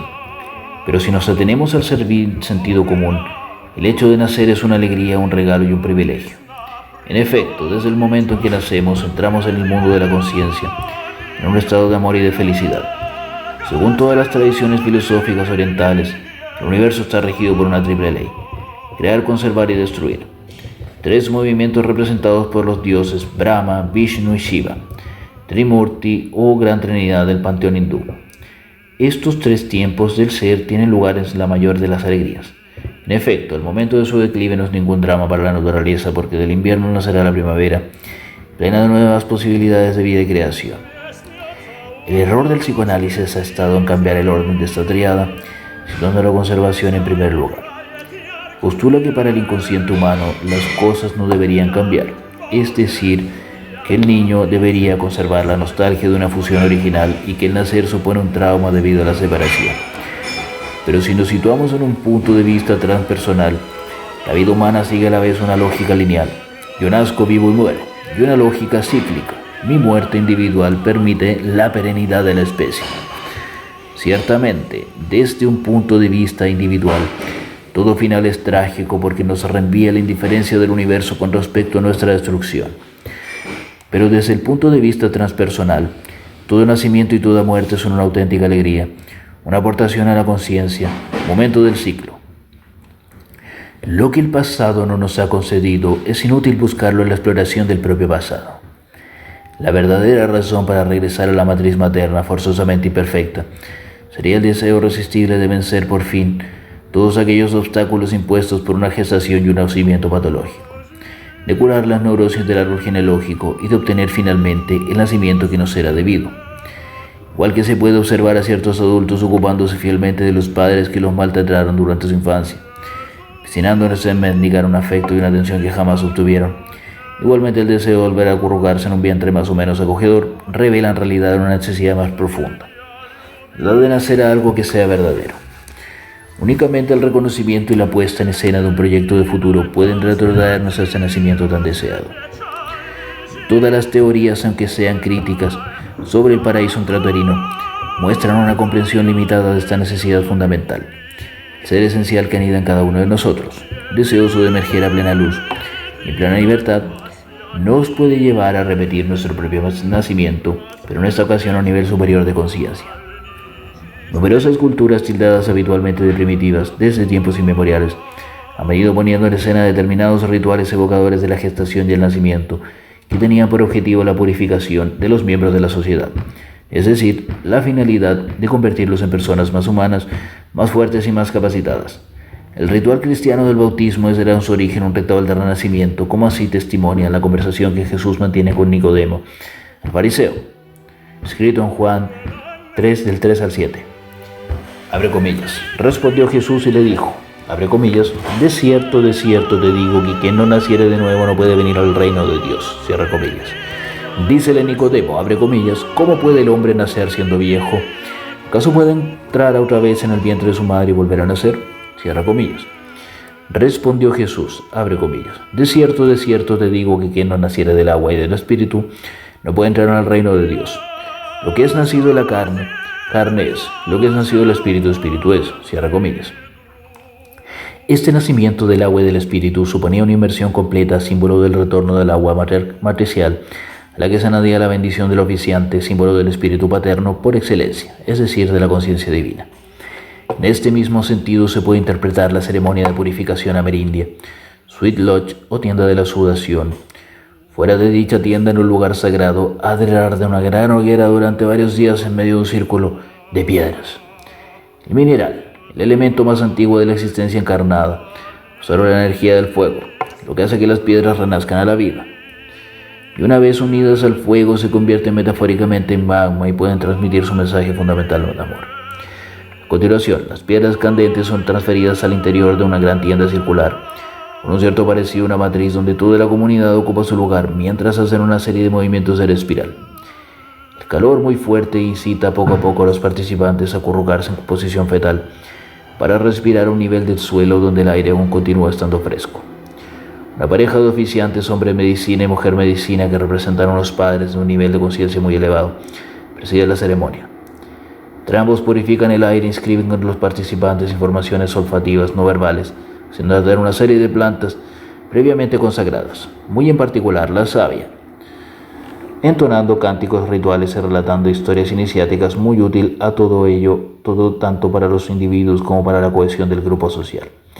Al transpirar, los participantes se liberan del agua contaminada, líquido amniótico que contiene toda la neurosis del árbol. Al salir de la gran tienda, los participantes se lavan en las aguas de un cercano río, el cual al recorrer el lugar sagrado prodiga un baño de agua bendita que acaba por lavar las influencias pasadas. Este caudal de agua corre indómito a lo largo de su cauce sin desviarse jamás de su corriente natural, que lo conduce hasta el océano, es decir, hasta la totalidad. Durante la ceremonia pueden sucederse muchos viajes hasta la gran tienda, completando cada uno de ellos la purificación e inscribiendo más profundamente los participantes las informaciones positivas bajo la forma de cantos y relatos.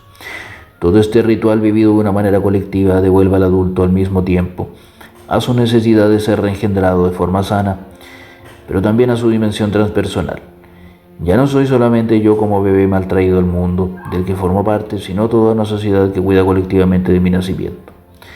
Ya hemos visto con anterioridad que desde el espermatozoide penetra en el óvulo. El futuro niño comienza a ser remodelado, psíquica y corporalmente, por la trampa genealógica. Renovar ritualmente el nacimiento consiste en encontrar lo que todos somos verdaderamente en el vientre materno. Esta información luminosa está inscrita en todos nosotros de idéntica forma que la personalidad heredada y la deformada. Esta búsqueda del ser auténtico que va más allá de nuestra forma corporal y de nuestros límites espirituales es el motor evidente oculto de toda suerte de búsqueda, de toda clase de camino y de toda investigación. En los casos extremadamente neuróticos, esta investigación puede llegar incluso hasta lo que se denomina el delirio de filiación. La persona cree haber sido traída a este mundo por dos seres excepcionales y expresa, a través de esta incertidumbre, el anhelo profundo de que su ser esencial tenga un destino sublime. Desde una perspectiva metagenealógica, se podría decir que todo el mundo es de naturaleza divina, de sangre real, y que de lo que se trata es de reconocerse como tal para poder vivir como un agente de la evolución futura de la humanidad y nunca más como un producto forjado a imagen de unos modelos intercambiables ya conocidos. Una vez completado el trabajo sobre el nacimiento, es decir, sobre el pasado, es posible proponerse renacer en el futuro para así reconocerse ya como un fragmento indispensable de la conciencia cósmica, como un ser que participa de lo divino. El término natividad designa el nacimiento de un Dios. Si no se puede cambiar su nacimiento, cabe la posibilidad de inventar su natividad. A tal fin deberemos regresar hasta ciertos aspectos que caracterizan la natividad divina. Una concepción precedida de una anunciación, parto extático o excepcional, un cuerpo perfecto y un nombre sagrado son los atributos de la divinidad. El arcano 20 del tarot, el juicio, ilustra perfectamente este nacimiento o renacimiento si se le considera como un cuadro del juicio final. Entre una mujer y un hombre, sin un ser sin determinación sexual, con el cuerpo de color azul claro como el de algunas divinidades hindúes, emerge la vida por la llamada irresistible de un ángel que representa la voluntad cósmica. Ese nacimiento se efectúa bajo el impulso de una entidad espiritual y entre dos padres presentes en su autenticidad más puro, están desnudos exactamente al mismo nivel. La criatura que nace antes de que sea niño o niña es ante todo un ser con el cuerpo de color celeste, igual que las nubes que rodean al ángel. Los tres protagonistas humanos oran cuando el ángel agita una bandera con una cruz grabada, símbolo de la unión entre la realidad horizontal humana y la realidad vertical espiritual. La anunciación. Un nacimiento ideal supone un acuerdo entre la voluntad de la conciencia universal y la aceptación de quienes lo acogen en el plano terrestre. Y ahí porque la natividad mítica de los dioses está frecuentemente precedida de las tradiciones religiosas por una anunciación, es decir, por un ser celeste que propone y un ser terrestre que acepta. El ejemplo más conocido en nuestra cultura es el de la anunciación a María. El arcángel Gabriel anuncia el nacimiento de Jesús a María, que responde, abre comillas, he aquí a la sierva del Señor, hágase en mí según tu palabra, cierra comillas, Lucas 1:38. Pero en ese sentido también se podría citar el ejemplo del renacimiento de Hatshepsut, reina de la 18ª dinastía egipcia, cuyo nacimiento se imputa a un coito habido entre la gran esposa real y el dios Amón, que finalizada la cópula anunció a la reina que dentro de ella llevaba a su heredera. Abre comillas, ella ejercerá esta ilustre y benefactora función real en este país entero. Para ella será mi valor, para ella mi pujanza, para ella mi fuerza, y yo le aseguraré su protección mágica detrás de ella cada día. Cierra comillas. Todo nacimiento implica dos hechos, una revelación de la conciencia universal, la anunciación, y el consentimiento de la voluntad humana, la recepción. Si María hubiera respondido al ángel, abre comillas, yo quiero ser libre, rehúso aceptar tu proposición, cierra comillas, el Salvador no habría nacido jamás. Pero cuando María entona su Magnificat, ella está encarnando la buena verdad universal. No es la madre la que hace el hijo, sino que es el hijo el que se hace dentro de ella. Este niño no va a venir al mundo porque él es un producto del universo de la misma forma en que la fruta no viene de un árbol, sino que es producida por él. Todo ser recién nacido tiene la misión de cambiar el mundo, comenzando por su madre. Cuando María acepta la anunciación, cuando los moldes del pasado y los proyectos del futuro se complementan, ella se muestra claramente dispuesta a engendrar un ser único potente. Se muestra carnalmente disponible para que esa encarnación tenga lugar. Un nuevo cuerpo naciente impregnado de espíritu se libera de las intimidaciones de sus ancestros. Después de una vida dichosa y generosa, él devolverá al universo las energías que se le habían prestado. Su esencia impersonal sobrevivirá a la muerte individual. Más adelante, veremos cuando evoquemos la curación del árbol genealógico, que puede ser sanador reinterpretar nuestro propio nacimiento. Cumplir con un nacimiento adulto a la conciencia de Marta era autónoma y no religiosa. Este psicorritual que veremos en el capítulo 9 supone recrear una anunciación, eligiendo unos padres en sustitución que acepten poner simbólicamente su existencia al servicio de este nacimiento luminoso. Nacimiento extático y parto orgásmico. Siglos de ideología masculinista han llegado a transformar el útero femenino en un nido pasivo inerte. En el mejor de los casos, y en un lugar frecuentemente sufriente, incluso tóxico en muchos otros. La mayoría de las mujeres procedentes de culturas patriarcales, incluso en nuestros días, solo conocen de su útero las dolorosas contracciones que se producen en el momento de la regla, y esto es consecuencia directa de una inflamable relación secular del sexo femenino. En el año 1982, la pediatra y psicoanalista francesa Françoise Dolto metió el lobo en el redil al describir la función de las contracciones uterinas durante el orgasmo completo. Se que designa bajo el curioso nombre de orgasmo uteroanexial. Toda mujer que haya reconquistado la integridad de su cuerpo ha experimentado a veces en el mayor de los secretos esta dimensión voluptuosa de la contracción uterina. Después lo podrá experimentar en uno de esos partos orgásmicos que están siendo estudiados y que ya han comenzado a ser descritos en estos días, aunque generalmente se ha interpretado con el mayor de los escepticismos y en ocasiones con reacciones escandalizadas. El impensable orgasmo de madre, provocado por el nacimiento de su hijo, llega a tocar el corazón mismo del tabú del incesto. El sentido común nos indica, por consiguiente, que dado que las contracciones uterinas armoniosas son la mejor garantía de la buena salud del aparato reproductor femenino, el colmo de la salud consistirá en parir en medio de un placer extático. Imaginemos por unos instantes lo que esta experiencia puede producir en el niño que está a punto de nacer. Las contracciones comienzan en el fondo del útero y van progresando hacia adelante, como si fueran obras de un movimiento muscular impregnado de felicidad. El niño entonces coloca sus pies y su pelvis en medio de esta corriente con el deseo de dejarse llevar sin oponer resistencia. Poco a poco las contracciones aumentan y el niño se integra en ellas como si formaran parte de su propio esfuerzo. Las contracciones le impulsan hacia adelante, inclinándole a orientar su cráneo, todavía ovoidal, hacia los diámetros más holgados de la pelvis materna para luego ir deslizándose poco a poco hasta el canal uterino. En esa oscuridad total bañada en un extático esfuerzo, su memoria celular la recuerda la existencia de la luz y por medio de un movimiento ondulatorio que gira todo su cuerpo y ayudado por esas contracciones maternas, coloca su cabeza en dirección hacia la luz que le espera. Una marca de oxitocina también, llamada hormona del amor maternal, provoca una relajación de los ligamentos existentes entre estas dos mitades del arco púbico, facilitando así el descenso. La boca del bebé roza como en un beso las paredes entre las cuales se mueven espiral. El niño deja detrás de sí el líquido amniótico que del alimento se convierte en un lubricante que le permite deslizarse con más facilidad. Así el bebé puede ya girar la cabeza, de lo que se evita golpeársela con las protuberancias del hueso sacro. Este último giro le permite frotarse contra las paredes de la vagina, previsiones que estimulan entre otros su sistema urinario, gastrointestinal y respiratorio. Las últimas contracciones, que son las más fuertes alrededor de su tórax, le ayudan a vaciar el líquido contenido de su estómago y a comenzar a respirar. Con toda la alegría que genera el trabajo bien hecho, el niño entra en el mundo. Su primer contacto con el oxígeno no es doloroso y forzado, sino que se lo va aportando gradualmente el cordón umbilical, que aún late y que aún médico o enfermera no van a cortar antes del momento preciso. Si el agua matricial y la oscuridad de la gestación nos unen a nuestra madre, la luz en que el niño descubre al nacer y las primeras bocanadas de aire que respira tras salir del vientre materno le ligan al padre, que es el aliento y el sol. Abre comillas.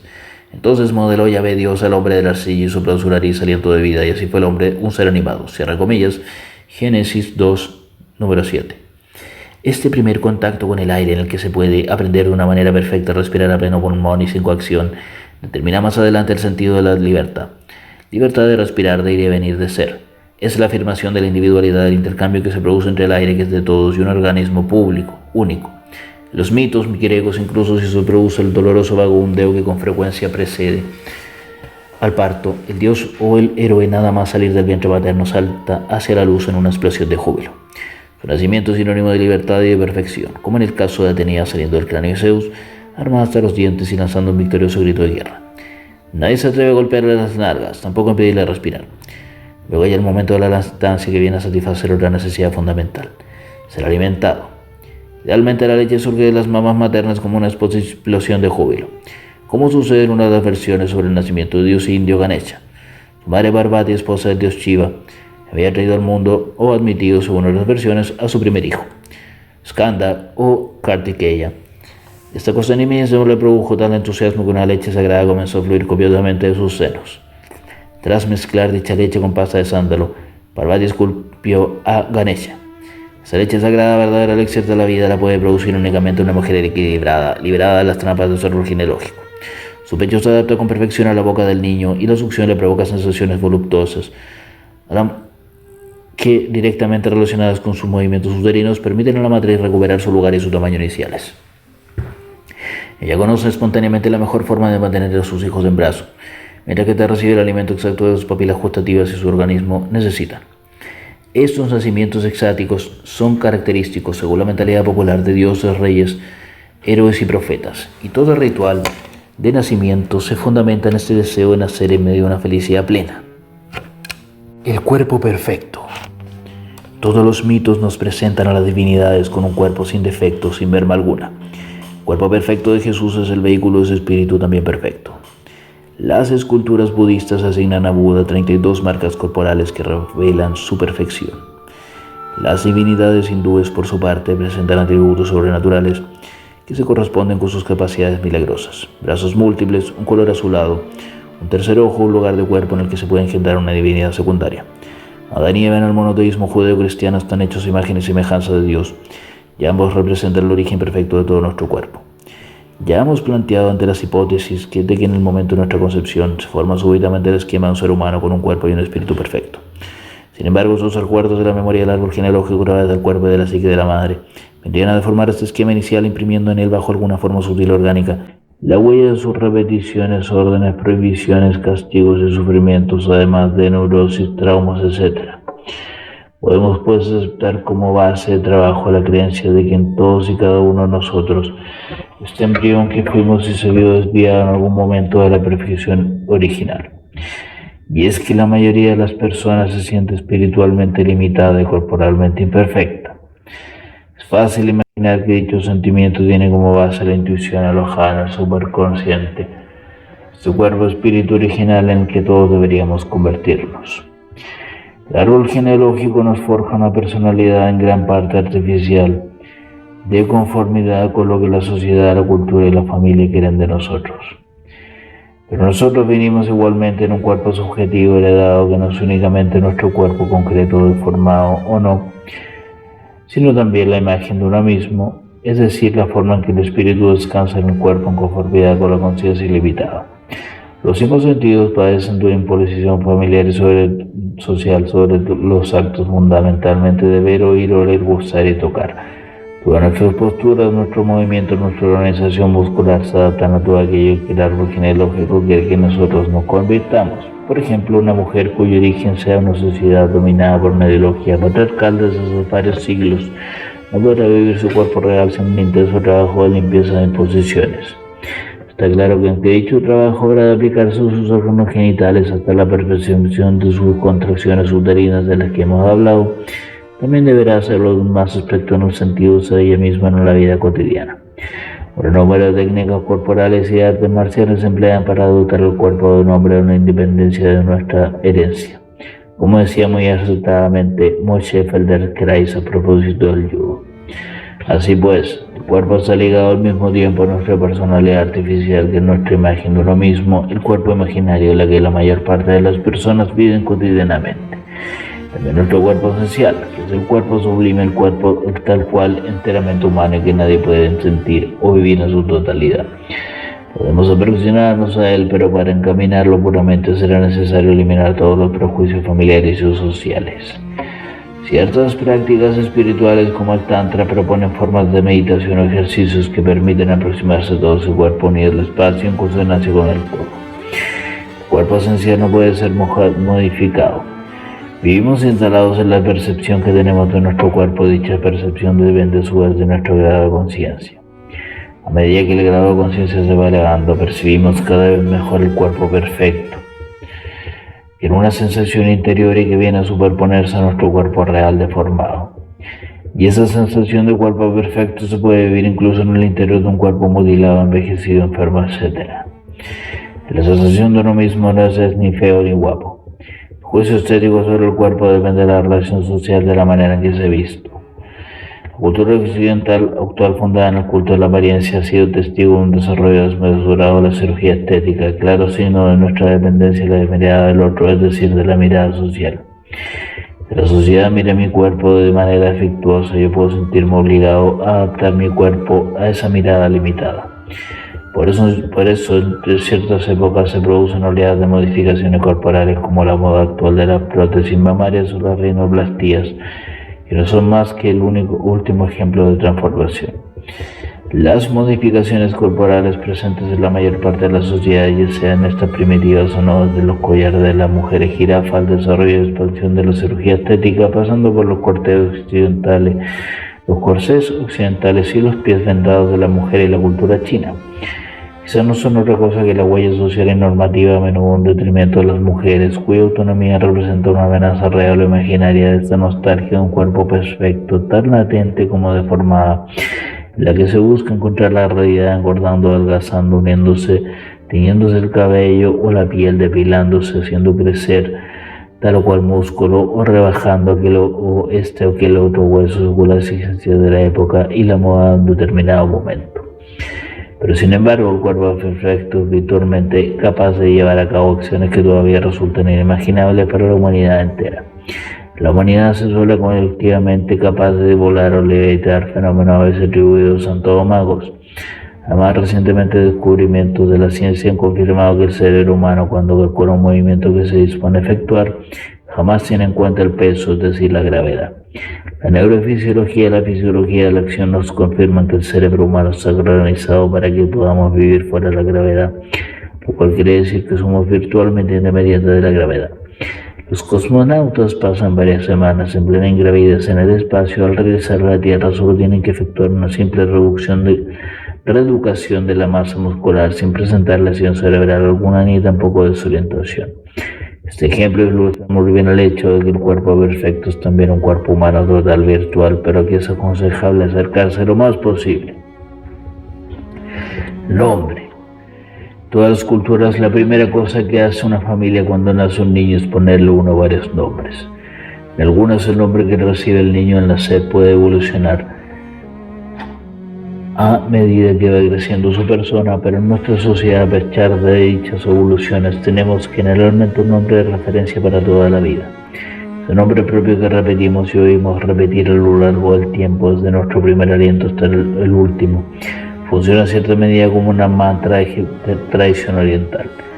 Sonido repetitivo que puede ser beneficioso supone una llamada a las fuerzas de la vida y de la conciencia, o por el contrario, resultar terriblemente tóxico por su poder hipnótico. En la mayoría de los casos, el nombre consolida una identidad limitada. Sin embargo, las deidades suelen tener varios nombres. Por ejemplo, Jesucristo representa a la vez la encarnación, Jesús y la naturaleza divina, Cristo. Los dioses indios tienen numerosos nombres que lo designan bajo numerosos aspectos y fuera de sus diferentes cualidades. Son numerosos igualmente los dioses que están representados por alguna perífrasis que remite a la magnificencia, es decir, al carácter extraordinario sagrado de su nombre. Ra, dios egipcio del sol, es el que es en sudismo. Como los judíos consideran una divinidad inefable a Yahvé, para evitar pronunciar el pentagrama sagrado de su nombre, emplean la expresión Adonai, el eterno, o Elohim, el poderoso. De manera inversa, un objeto no tiene más que un solo nombre que nos describe para qué es útil. Si una echarpe se transforma en turbante, cambia su esencia porque cambia de función. Pero en el caso de un humano, todo cambio añadido, hecho con conciencia de su nombre, puede aproximarlo a su propia esencia. Es con esta intención con que los indios norteamericanos reciben un nuevo nombre en cada etapa importante de su vida. Abre comillas, el que nació con la lluvia se convierte una vez hecho adulto en, abre comillas, el que ha escalado la alta montaña, por ejemplo. Es decir, a las personas se les nombra en función de sus actos o de sus aptitudes, y no en función de la mirada que el clan ha posado sobre nosotros, de forma tal que el nombre no se nos queda para siempre. Conviene pues que nos preguntemos si el nombre que hemos recibido se justicia a lo que nosotros somos verdaderamente. En el siguiente capítulo desarrollaremos más ampliamente los mecanismos los cuales el árbol genealógico modela la idea del niño atribuyéndose un nombre propio. Por lo que se refiere a emprender el trabajo sobre el nacimiento, es preciso preguntarse en primer lugar si se está o no en tanto de ser realizado y autónomo satisfecho con el nombre que en su día se nos puso. La persona que siente la necesidad de hacer un trabajo sobre su nombre propio tiene tres posibilidades. A. Puede modificarlo y exaltarlo. Por ejemplo, un nombre que haga referencia a la religión predominante, María José, en la cultura cristiana. Puede muy bien ser también un factor de frustración en la imitación, pero que el árbol genealógico absorbió una comprensión limitada y encorsetada al arquetipo, es decir, María como una virgen frustrada y sufridora y José como un viejo castrado inexistente. En vez del factor de exaltación que realmente es en sí que lleva su nombre, trabajo y nuevo y en profundidad la propia concepción del arquetipo. María se convierte entonces en la Madre Divina con todos sus aspectos y atributos, y José en el santo por excelencia, encarnación de fe, guía y protector, además de símbolo de una estabilidad constructiva por su oficio de carpintero.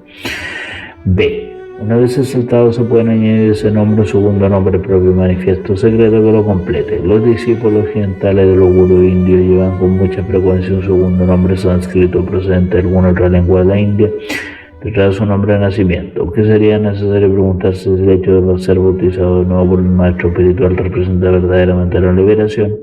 ¿No sería mejor encontrar por uno mismo un nombre sagrado que aceptar el hecho de que tener que ver de nuevo como alguien no asigna una determinada denominación? Porque el poner nombre a su discípulo, el gurú, por el riesgo de infantilizarlo, asumiendo que le íntegramente el lugar de una figura parental. C. Y se puede simplemente cambiar el nombre de pila, bien cambiándolo sin más o bien tramitando el cambio oficial de nombre según establezca la ley del país. Más adelante, en el capítulo correspondiente a su curación psicomágica al árbol genealógico, veremos qué procedimientos simbólicos pueden emprender una persona para este cambio de nombre. El trabajo sobre el nombre propio debe ser pensado en profundidad y llevado a cabo sin precipitación alguna. Nada hay peor que encontrarse entre dos nombres, el antiguo y el nuevo, y que la persona afectada no se reconozca en ninguno de ellos. El nombre propio es la marca por excelencia de la pertenencia de un individuo a un clan. A veces es necesario hacer un duelo por el nombre de nacimiento, sobre todo cuando éste lleva una carga tan tóxica y mortífera que nos impide vivir plenamente. Ese es un acto que sin duda exige un gran coraje y determinación. Sanar al nacimiento, memorial del cuerpo y preparación para un psicorritual. Para curar el nacimiento hace falta comprender el siguiente presupuesto. El trabajo sobre uno mismo no consiste en solo revivir e identificar los traumas pasados, sino también en hacer emerger el inmenso placer de vivir que se aloja en el interior de la médula de nuestros huesos. Igual que una planta va a ir creciendo ahonda sus raíces en las tierras mientras su follaje se eleva hacia el sol. El trabajo sobre uno mismo es a la vez una zambullida en la profundidad y una elevación. Por lo que el nacimiento concierne a las informaciones negativas que llevamos inscritas en nosotros, sobrepasa lo racional y la comprensión verbal, porque son los recuerdos celulares grabados en el cuerpo y el espíritu. Así que para sanar el nacimiento debemos comenzar por encontrar un contacto con lo antes posible con su cuerpo perfecto e incluir en nuestra experiencia vivida las informaciones psíquicas y corporales que produzcan a todo individuo en sí el recuerdo de un nacimiento bien vivido de manera verbal y no verbal. A esta puesta de escena el nacimiento ideal la llamaremos psicorritual, que no es sino un acto terapéutico real y religioso, que en su sentido etimológico, o sea, aquello que nos permite relacionarnos con una dimensión más elevada, que piensa una realidad nueva en la persona y adulta, proporcionándole táctil, experimental y verbalmente las informaciones que le faltaron al momento de su nacimiento. El ejercicio de recuperación del cuerpo perfecto y el psicorritual del nacimiento, detallado más adelante, tienen como objetivo permitir a cada uno recuperar metafóricamente las informaciones deterioradas y aún latentes o no tras los procesos de gestación y de nacimiento. A primera vista este trabajo podría parecer superficial o fantasioso, pero en realidad el inconsciente acepta la metáfora y se nutre de ella. Al llevar a cabo estos dos actos de curación voluntaria se reconquista una parte de su potencial y su integridad. Esto nos permite liberarnos un poco más de la trampa genealógica y tomando una cierta distancia frente al clan familiar, observarlo de una posición más independiente. Esta toma de conciencia es indispensable para continuar con el estudio de las dinámicas familiares y poder mirar a la cara a los retos afectivos entretejidos sobre 4 generaciones, como veremos en los capítulos siguientes.